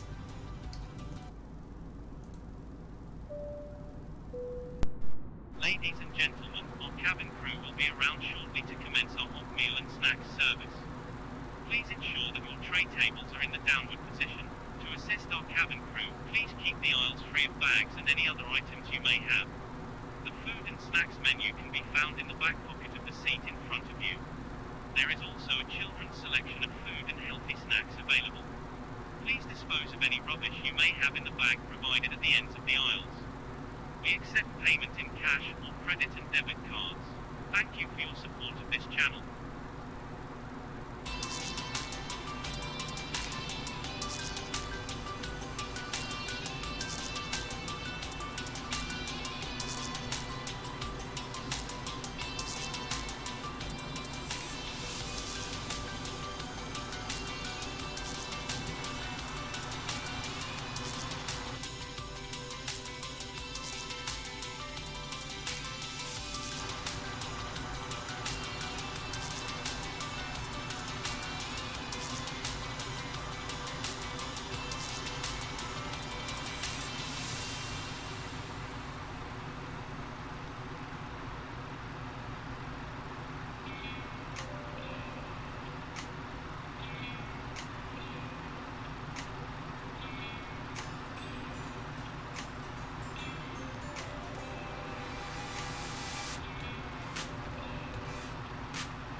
Oh, right, guys.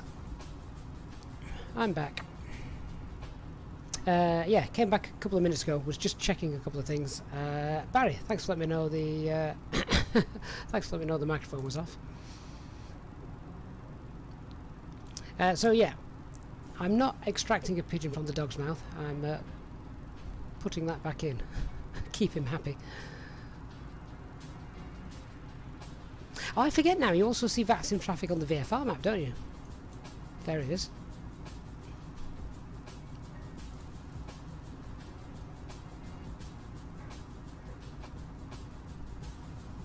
Does that mean you guys missed when I was talking about my escape route? If we had a decompression coming in towards Barcelona. It was all very boring stuff. You missed nothing.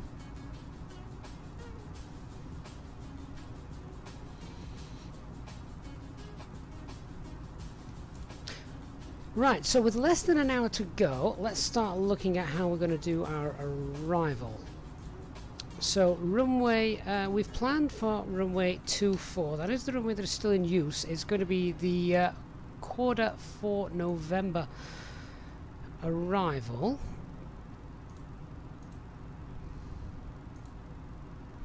Let's just pin that chart. So we're coming in here. They are now arrival 250 below 1,000 feet. That's fine.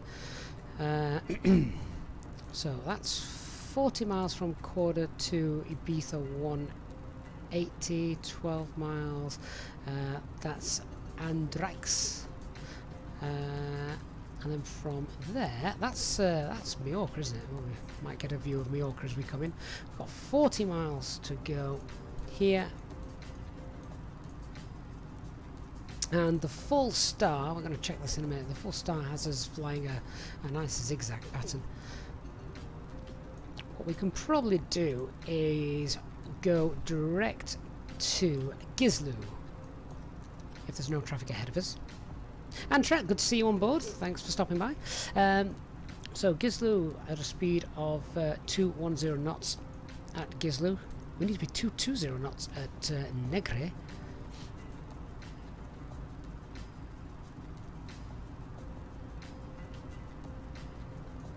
And how far away is Gizlu from the runway threshold? That's what I want to know next. So, runway 24. Let's have a quick look. Approach. Runway 24 Zulu. Whilst I'm here, let me just pin the parking stands on the airport page. 1909. 1604. Okay.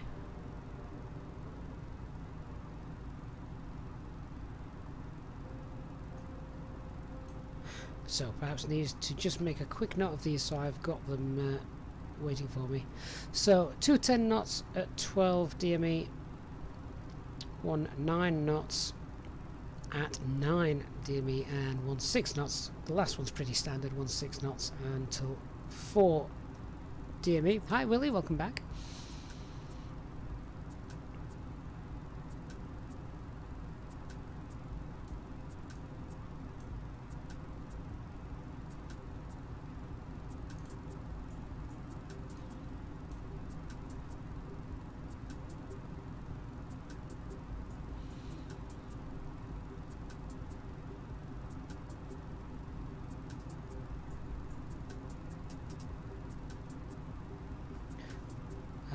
So taxiway Bravo when runway 24 is in use. Okay. So I want to know how far the initial approach fix was away, which is Gizlu. Oh, that's quite far away actually. So that's what? That's 4, 8. And now that's 11 miles to run, so that's nice. So Gizlu's just under 20 miles. So if we're at about 5,000 feet by Gizlu, that should be fine.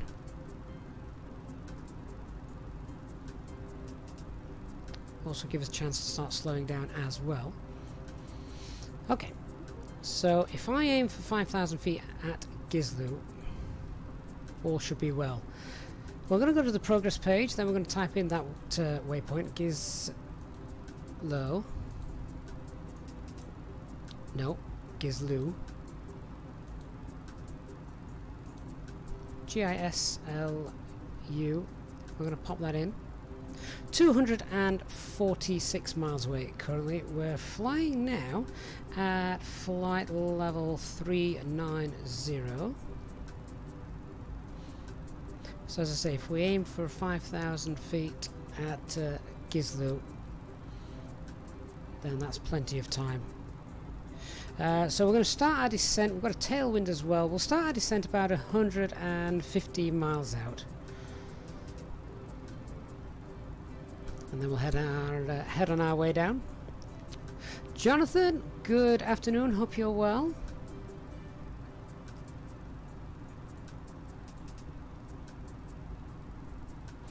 So we're about 130 miles away then. 130 miles away from starting our top of descent. And we're just slowly edging towards that area I warned us of. If we have a decompression, we need to turn around quickly, as the terrain is too high beneath us for us to get below 10,000 feet where we have breathable air.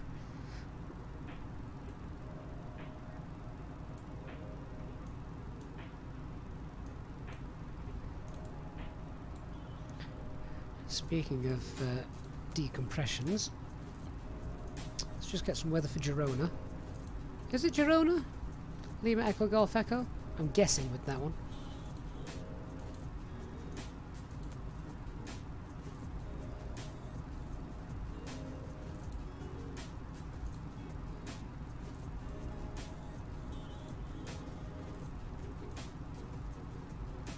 So that will come back through in a moment. Okay, let's just continue then with our arrival brief. So we're on the quarter for November arrival. That's already coded in, actually, and one thing I do want to check with that then is that it looks as I expected to on the plan. Let me just turn the airports off. Go to the flight plan, scroll through and check. There it is, look. West, east, west. And there is Gizlu. So what we could do is potentially go direct from Negre to Gizlu, depending on any traffic we can see on TCAS ahead of us. That's fine, and that's all good. Jonathan, it's almost time for you to lead work, so it's all good. Yes, indeedy. Yeah, so that's all good. That's coded in nicely. Other things then that I need for this approach. Transition altitude 6,000 feet. Platform altitude is 3,000 feet.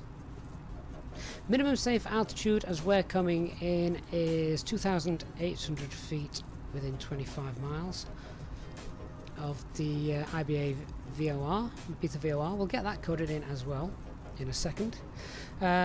Visibility is great, so should be a nice runway visibility range is well above 600 meters, so it's going to be a nice ILS landing. Good scenic views for the passengers. 279 is our decision altitude. ILS frequency 109.5. 109.5 again, I tell you, it's got to be the most common frequency for an ILS. Runway elevation is 19, and the missed approach. Climb out on runway heading to 800 and then a left turn, but not before 0.5 miles. At a maximum of 185 knots, that's important. And 2,500 feet is going to be our initial climb out.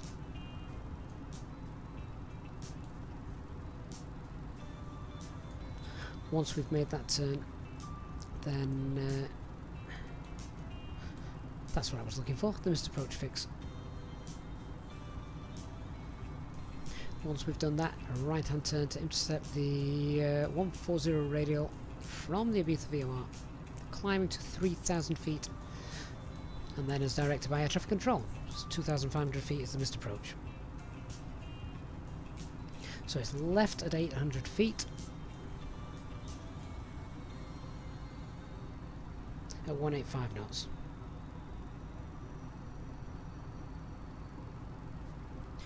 Which means I haven't done our performance calculations for landing just yet, but we're going to keep some flaps out whilst we fly that. Taxiing in, we will vacate most likely via Echo or Echo 2. When leaving via Echo on Fox, if you stop, do it 75 meters from the runway. Center lines, basically, get out of the way. So we'll vacate on Echo or Echo 2, then it's a right hand turn, backtracking towards the parking stands. We enter via Bravo.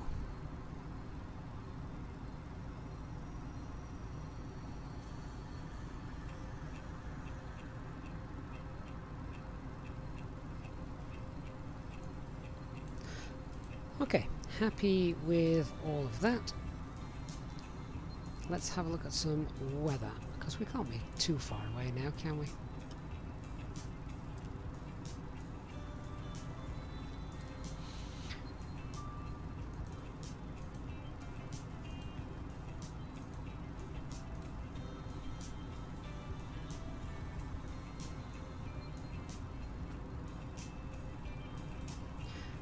That came through quickly.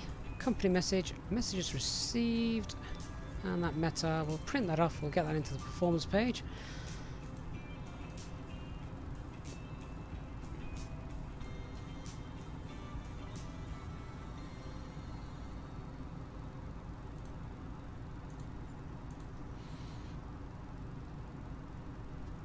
So the QNH is 1017.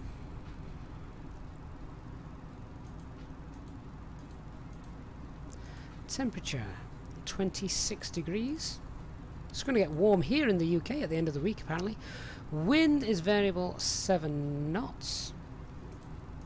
So we'll put the runway heading in. 7 knots. Transition altitude 6,000 feet. And our decision altitude is 279. All done. Right, let's have a look at the fuel.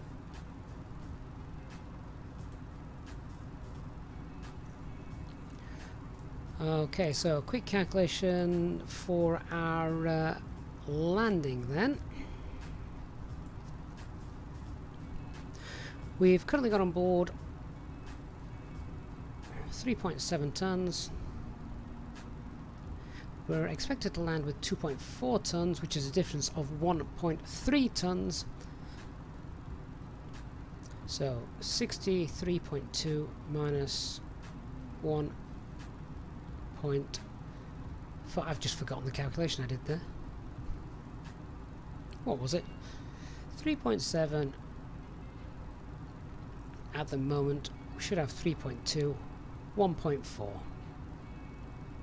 So 63.2 minus 1.4 means we'll do a landing weight for 62 tons. So if we now go across to the new calculator, I just need to check how far we are away. Okay, let's do this quickly. Landing calculator.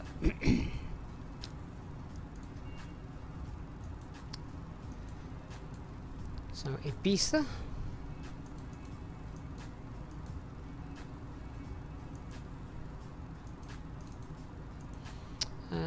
Why is it not letting me type in there? I'm popping this out. Well, there we go. Let's get the meta.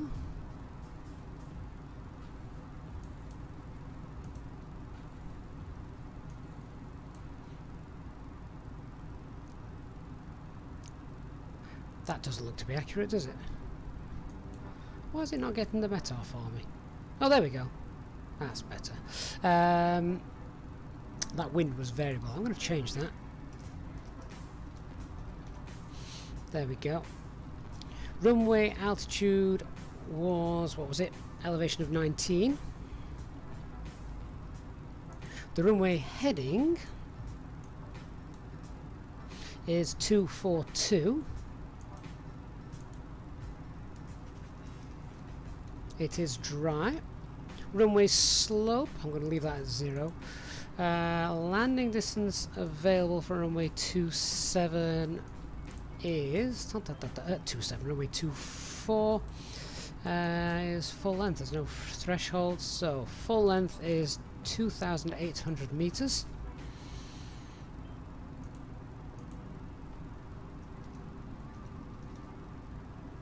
Approach speed is going to be what's the approach speed?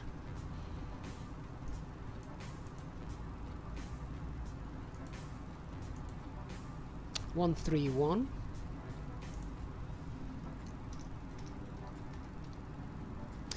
And we said we'd do a landing weight of 62 tons.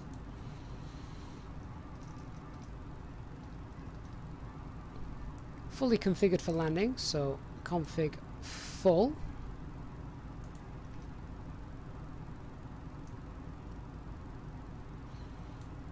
Don't need to run the overweight procedure, and reverse thrust in up. Okay, and calculate. So low should stop us at 2,182. No problems with that. So we'll use low brakes for this. Media auto brakes now set to low.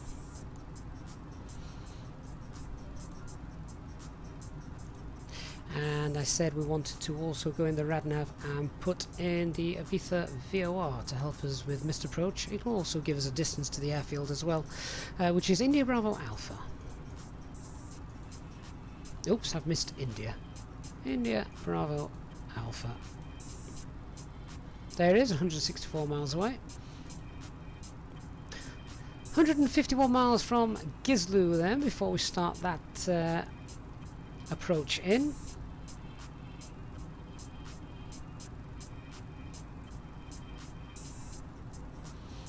Why is the engine page on the lower ECAM?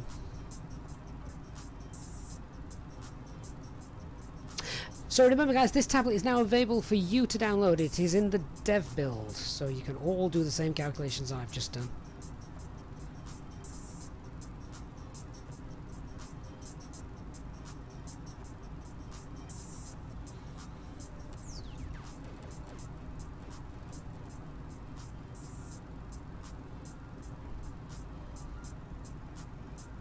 Oh, news just in, guys.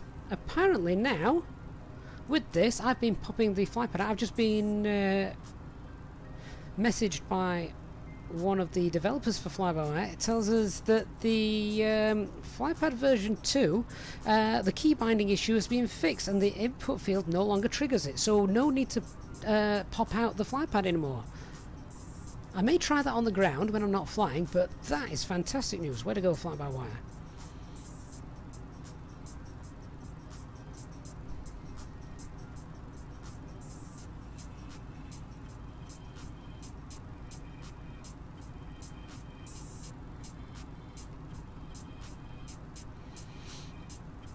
Willie, are they adding Tetris to the flyback? I have no idea.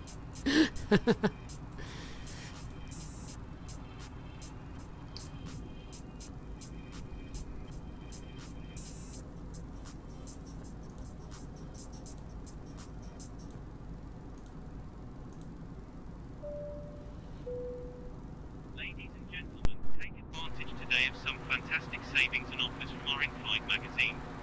This can be found in the back pocket of the seat in front of you. These shopping ideas and gifts offer you tax-free savings with many items not available anywhere else and exclusive to you during your flight today. Our cabin crew will be around shortly to also offer you the chance to purchase airline lottery tickets. There is a chance to win some fantastic prizes, including cash and holidays. We accept payment in cash or credit and debit cards. Thank you for your support of this channel.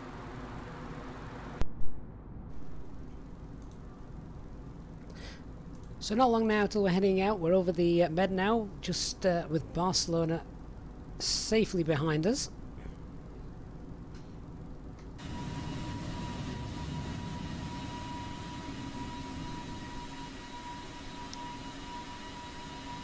And there we can see Barcelona.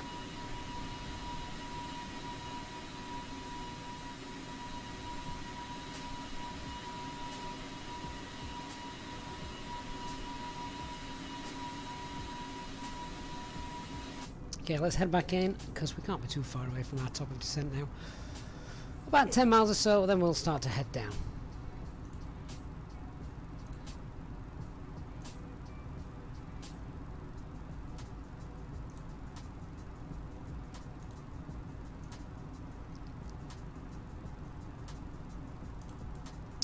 Wayne, you've asked before, but when will the add-on work with top of descent like it does in the real aircraft? Hopefully when, obviously, VNAV is implemented. That'll be next implemented in the experimental version.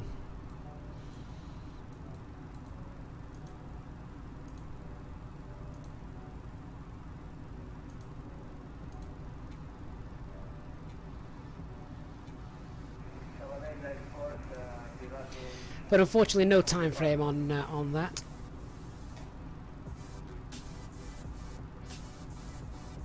But yeah, Super Deal Aviation, the tablet that you've just seen me use is available. Go get it right now. It's in the dev version.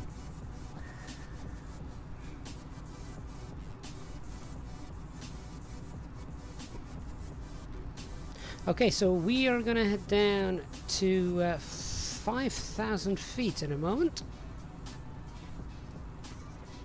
We've done all our descent preparation. Weather and landing information is received. FMGC is coded. Landing elevation is confirmed. We've done our arrival and taxi briefing. We'll pop on the flight terrain radar as the weather's no problem. Let's get ready to head down, shall we?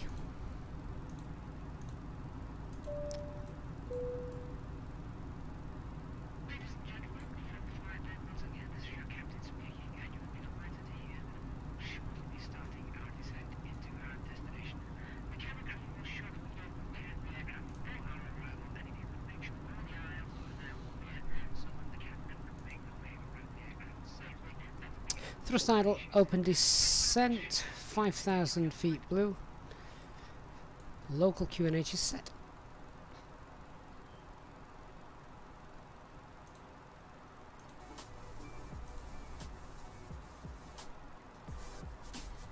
Storm, good afternoon to you.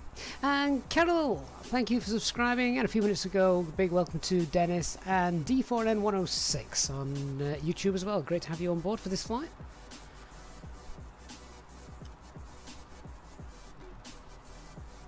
See, this is the problem. If you entered manage mode now for your descent as opposed to open descent, see how these are coded in? Minus 5,000, minus 5,000. Well, the aircraft would just nosedive you down to make sure you were down at minus 5,000, below, sorry, 5,000 feet. And that's crazy, because according to the chart, you actually need to be above 5,000 feet. So, manage mode will only work when those constraints are fixed.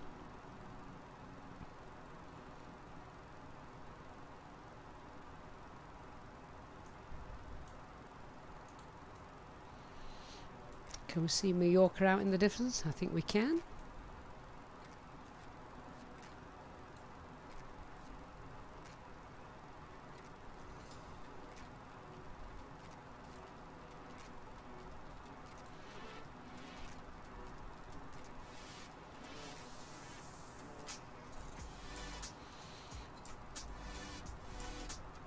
Just going to slow that rate of descent down a little bit. We don't need to descend that abruptly.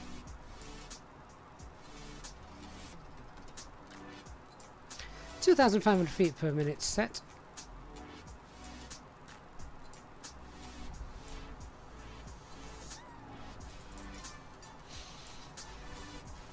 I second Wayne's unashamed plug. Make sure you listen to Willie Canuck on Sky Blue Radio on Sunday. I'm fortunate enough to be one of the past guests that he's interviewed.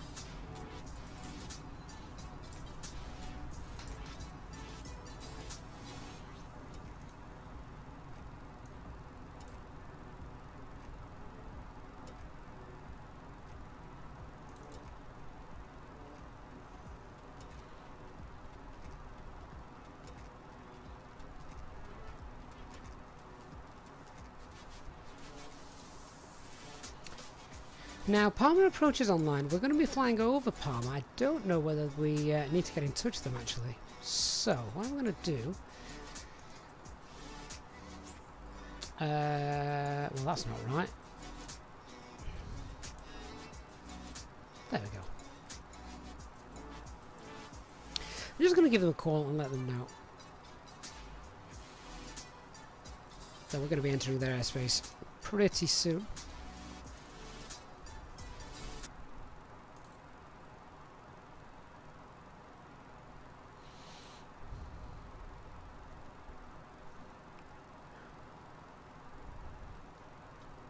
Palma approach, good afternoon. Easyjet, we're on the descent on the Q4 November for Ibiza. Do we come under your control at all? Easyjet, no need. You can continue on Unicom 128. Have a nice landing at Ibiza. Bye-bye. Back to Unicom for us then. Thanks very much. Have a good day. Easyjet. Always worth checking if you're unsure.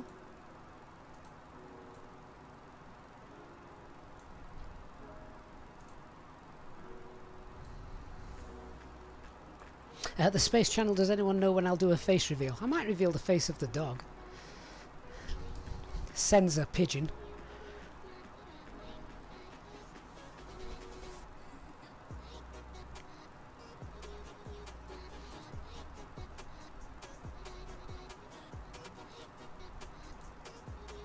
Are we all ready to party in Ibiza?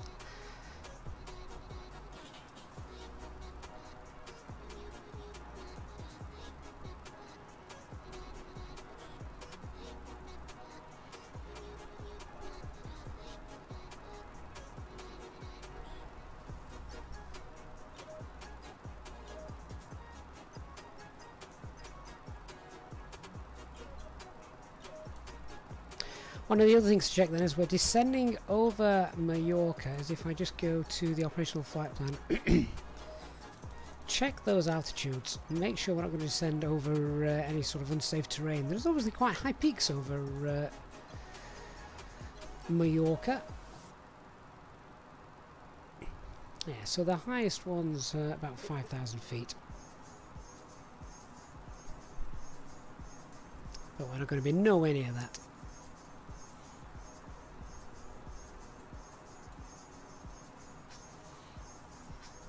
We're well below our profile, so I'm just going to wind that descent up a little bit.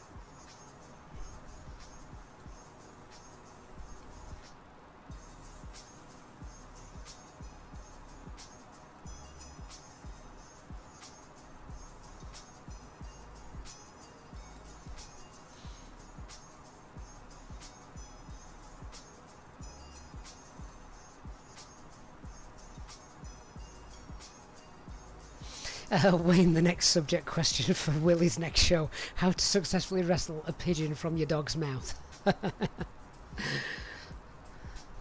Stuffed or alive?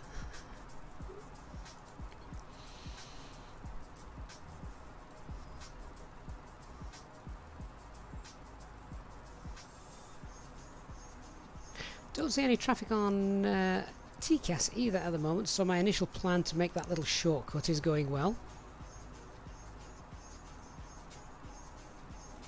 Ryan, is it common practice to follow the flight levels on the operational flight plan to get to the altitude that is next to the waypoint? No. In terms of altitudes climbing, yes, occasionally descending, and that's usually just because airways may have certain restrictions. But in terms of a top of descent and flight levels for descent, no.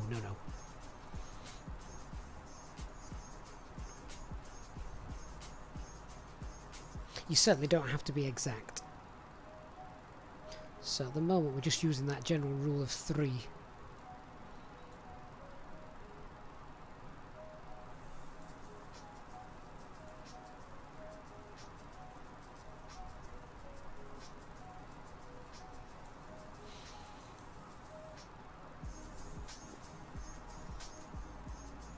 So just going to wind the speed now back down now to 270 knots. You're quite welcome, Ryan. Hope everyone's had a great flight so far. If you have enjoyed this afternoon stream, please do me a huge favour and hit the like button on the stream today. It makes a huge difference. It really, really does.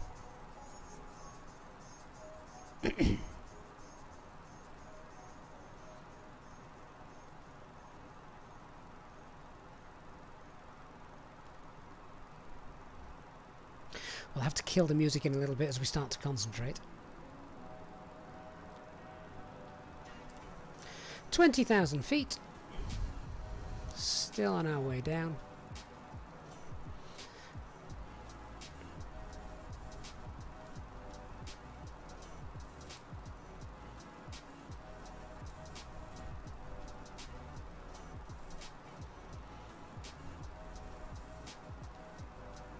And I think we're still slightly below profile as well. 45 miles and just under 54 miles, so that's good. That gives us time to slow down as well. Willie, yeah, and if people like the channel, please do subscribe. Can't remember what number I gave us earlier. I think we're at, what are we at now? We're at 12,923. I mean, that's just fantastic. It really is.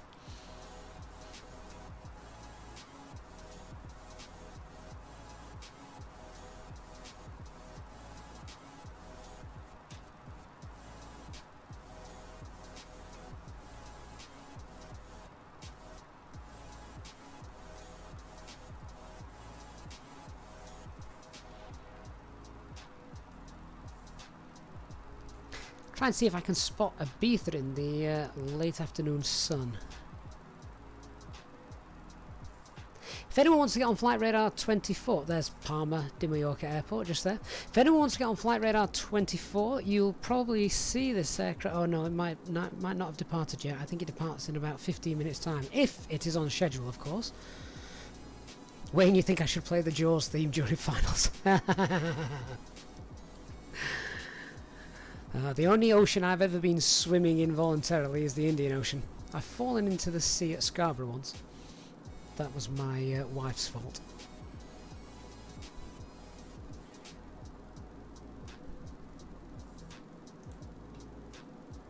Willie, thanks for bringing that to my attention. Superdilk, thank you so much for your very kind donation. Superdilk says, I got lost when you were doing the landing performance, but I hope you can make a video of the landing performance at the flyback. Yes, of course, I have said I will be doing one of those, definitely. That's a great view, isn't it? That's a lovely view.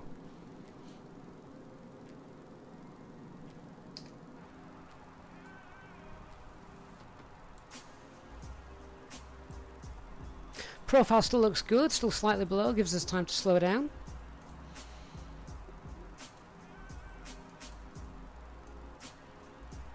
So we're now inbound Negri.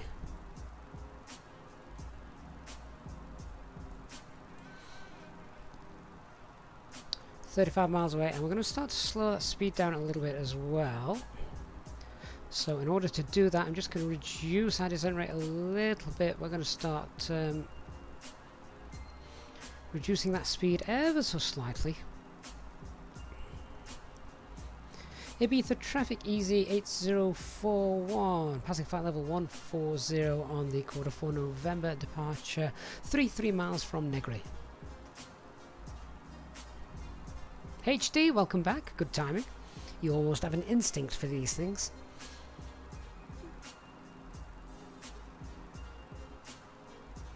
Okay, let's get those seatbelt signs turned on. Run the approach checklist.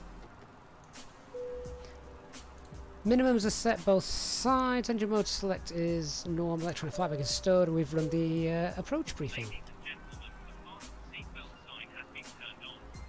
Please ensure that your seatbelt is securely fastened and return to your seats immediately if you are not already seated. Infant seatbelts are provided for our passengers travelling with small children. Please ensure that they are secured safely and ask a member of the cabin crew if you require assistance. The toilets will now go out of use until the fasten seatbelt sign is turned on. Whilst seated, please find the airline magazine in the front pocket, providing you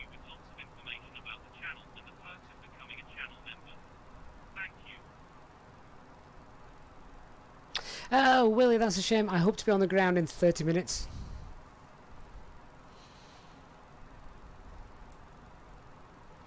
Okay, so what I'm going to do is, with no traffic in front of us, we're going to go direct now to Gislu and chop out the star. Just check that's behaving.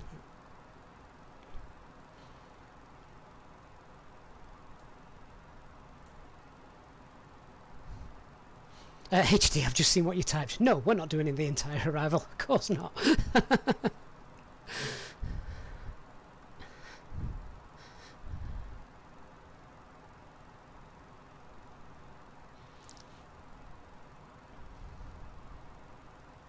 Gislu speed restriction is 210.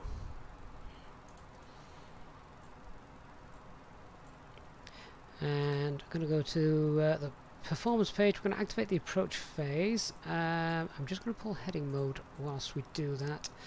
Activate the approach phase. Check. Yeah, there it goes. It's just jumped to Ermut. Let's go back direct now to Gislu and insert that. Nav green, and all is good. 10,000 feet. Let's get the landing lights on.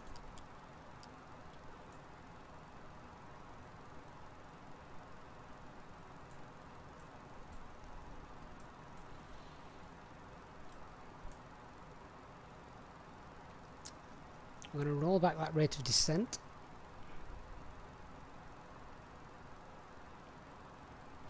So 1,000 feet per minute. Let's start slowing the aircraft down. We'll go manage speed.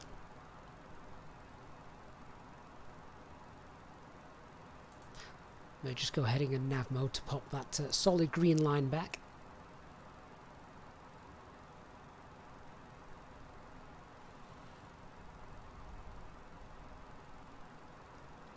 So HD, I know you weren't here for the arrival brief. We're going for 5,000 feet at Gislu. Should get the glide slope nice and happy by then.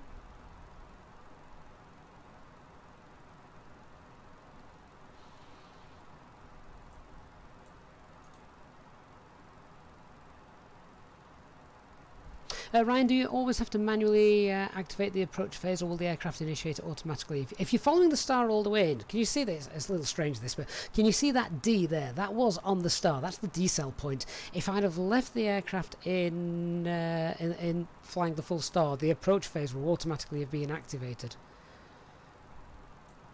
Ronald, the display shows no portable devices as it's a new feature. It has been around for a while, but you can now select it much easier on the tablet. If you go to the settings, you can choose either no smoking or no portable devices. It is entirely up to you.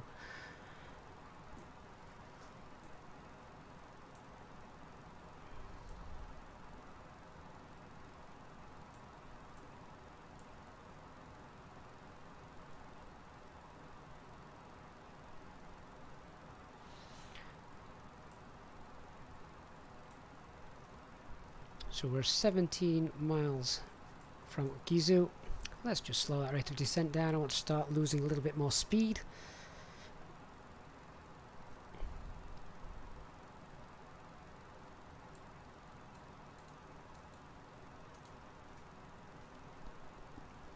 That's quite handy, isn't it? Green dot is 210.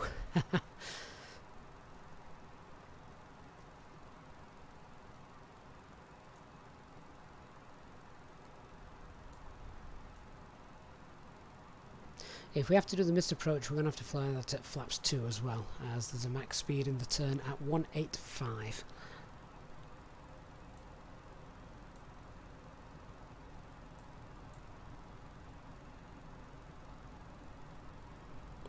The maximum speed of 210 knots as well, although we appear to be quite far out at the moment. Let me just quickly show you this.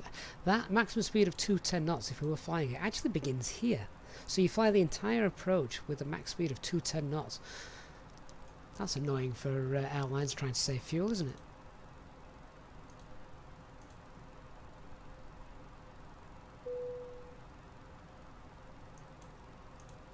Cabin crew, about 15 minutes to landing if you want to prepare the cabin, thank you.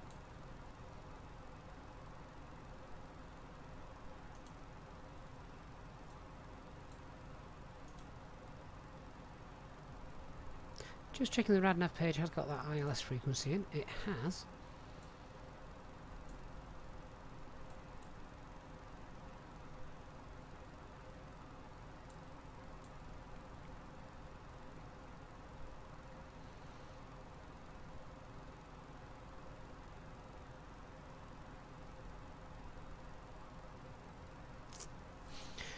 So waiting for the ILS information to come in. HD, you've never seen the full arrival ever being used.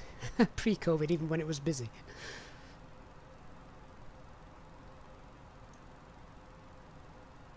Mohammed on Facebook, thank you for following. Ladies and gentlemen, you'll be relieved to know we are about to land. Please make sure you are seated with your belts fastened and your trays in the upright position. Please turn off all electronic devices until after landing. Thank you.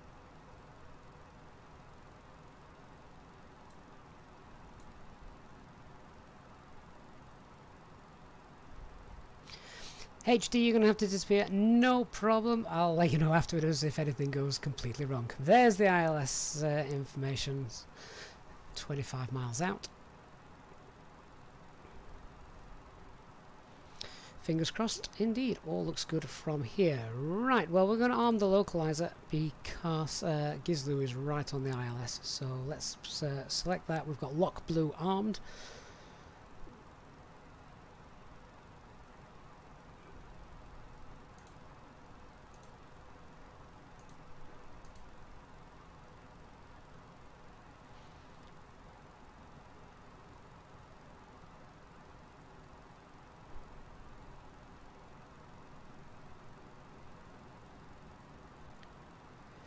And coming up on 5,000 feet.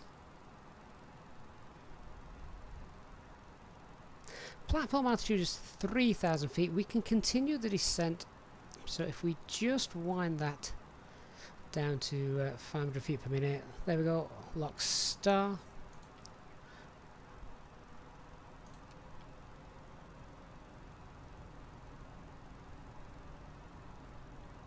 And we'll continue going down 3,000 feet, 5,000 feet per minute, alt glide slope blue, 20 miles out,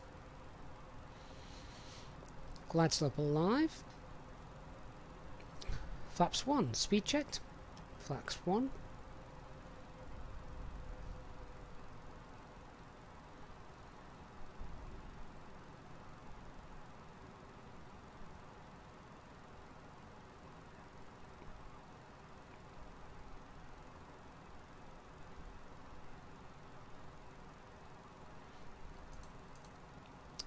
and we actually need to maintain 210 knots at this point, so I was a little bit late in setting that.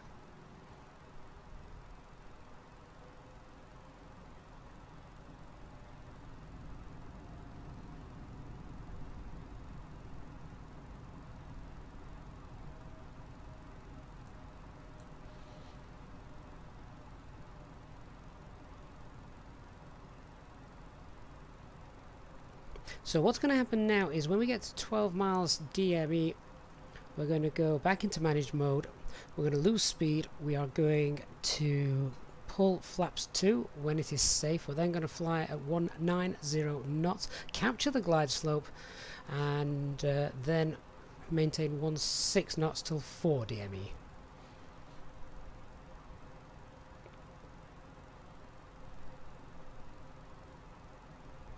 Lewis, no return flight today. It's been a 2-hour flight as it is.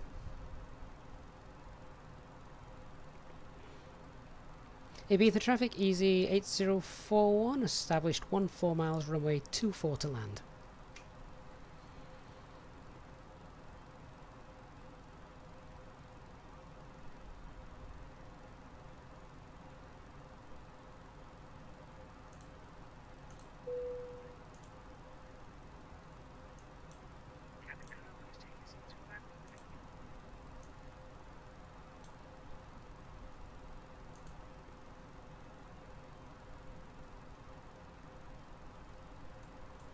Okay, we're coming up on 12 miles, managed speed. start slowing down. Once we pass 200 knots, we can go flaps. You can go flaps 2.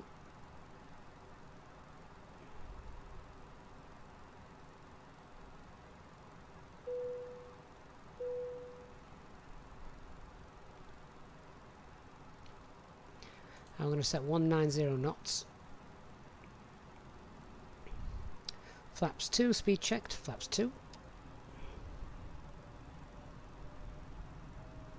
Get a little balloon there, that's going to lift us up into the glide slope that you can just see.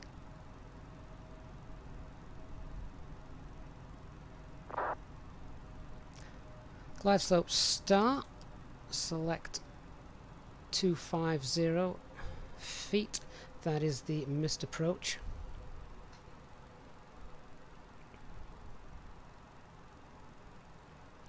We can now start rolling that speed back 160 knots till 4 DME.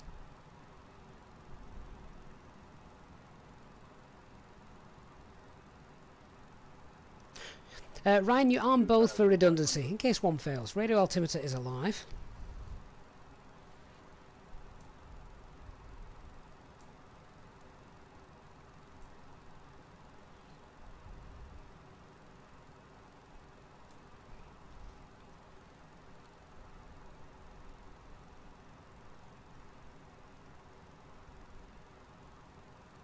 Speed's bleeding off quite nicely. We're at 6 miles. Let's get the landing gear down.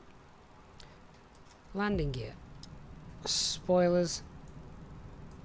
Ding the cabin. Get the lights on.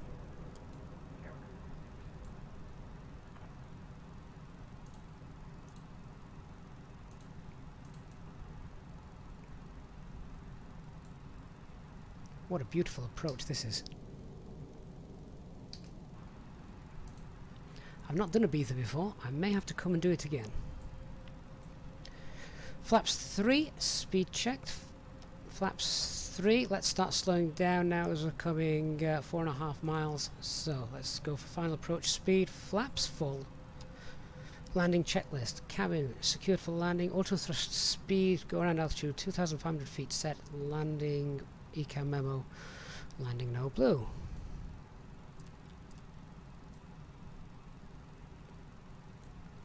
So we need to keep an eye on that wind. It's not a huge wind, of course, but it's coming from the right.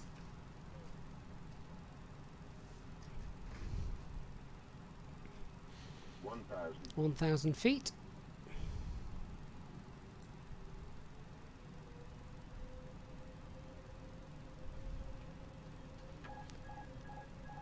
Autopilot disengaged. I have control. Downgrade Cat 1.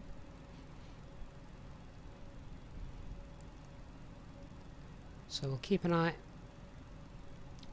on, of course, glide slope and localizers. Glide slope, localizer, center line. Keep looking out that window. At the moment, the Pappies and the glide slope not quite agreeing, so just keep looking out the window. 500. 500, approach stable. That wind has swung round into a tailwind. 400. 100 above. 300. Minimum. Continue. 200.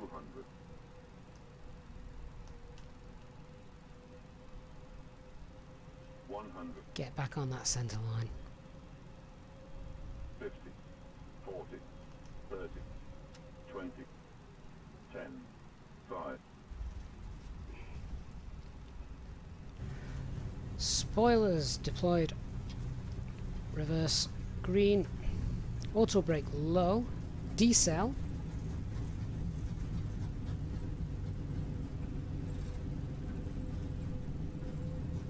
$70 knots, reverses off. Disconnect the auto brakes.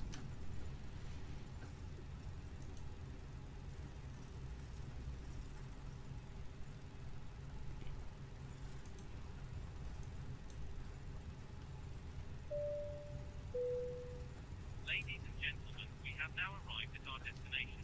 The crew will now commence preparing the aircraft for deboarding. Can passengers please remain in your seats with your seat belts fastened until the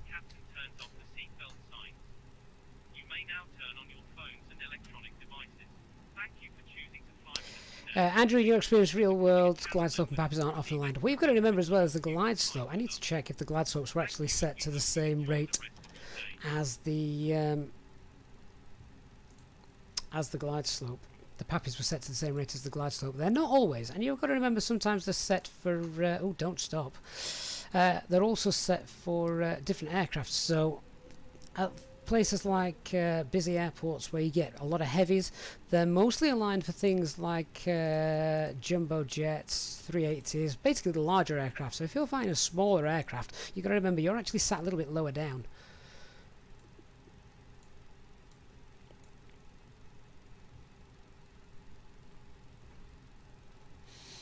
Okay, all is well. Let's continue that taxi back to our parking stands. We're going to take Bravo then.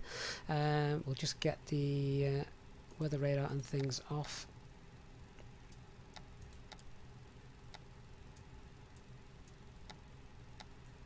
And if you've enjoyed the stream today, please do hit the like button. That'd be really appreciated. Here we are in what looks to be a very sunny Ibiza. Amnesia nightclub tonight, guys.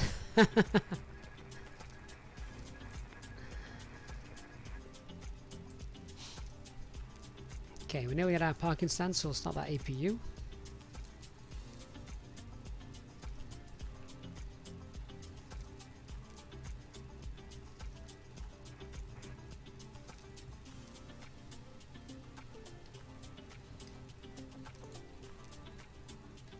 Okay, that's taxiway Echo. This is Bravo.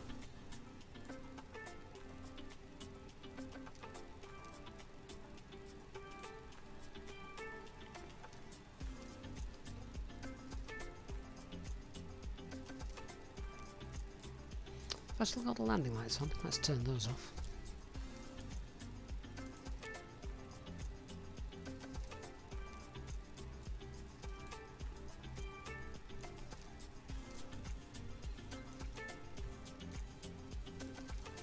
And straight to the first parking stand. Let's get the taxi lights off as well.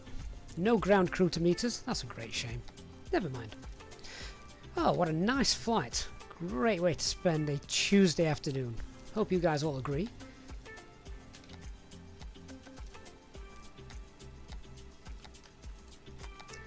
Set parking brakes and APU is running. Why is the flight deck door not closed? Wheel temperatures, they're a bit breezy. Let's get the brake fan on. Oh, not the anti-skid. Brake fan. There we are. Engine 1 and engine 2 shutting down. We can get the belt signs off. Just wait for the compulsory logbook.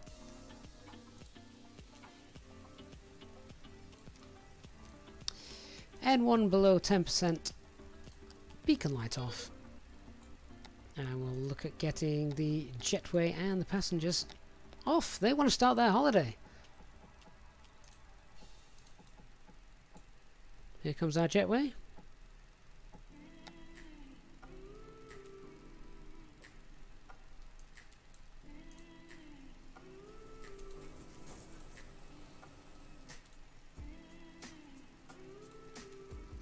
And now let's see if we can get any ground vehicles. So at the moment we don't have any, but if we select them on here, I want the external power, I want the baggage, I want the catering. There they are, as if by magic they appear. That's once to make them appear, twice to make them do some work. Peer over the glare shield. There he comes. I can get the APU off then.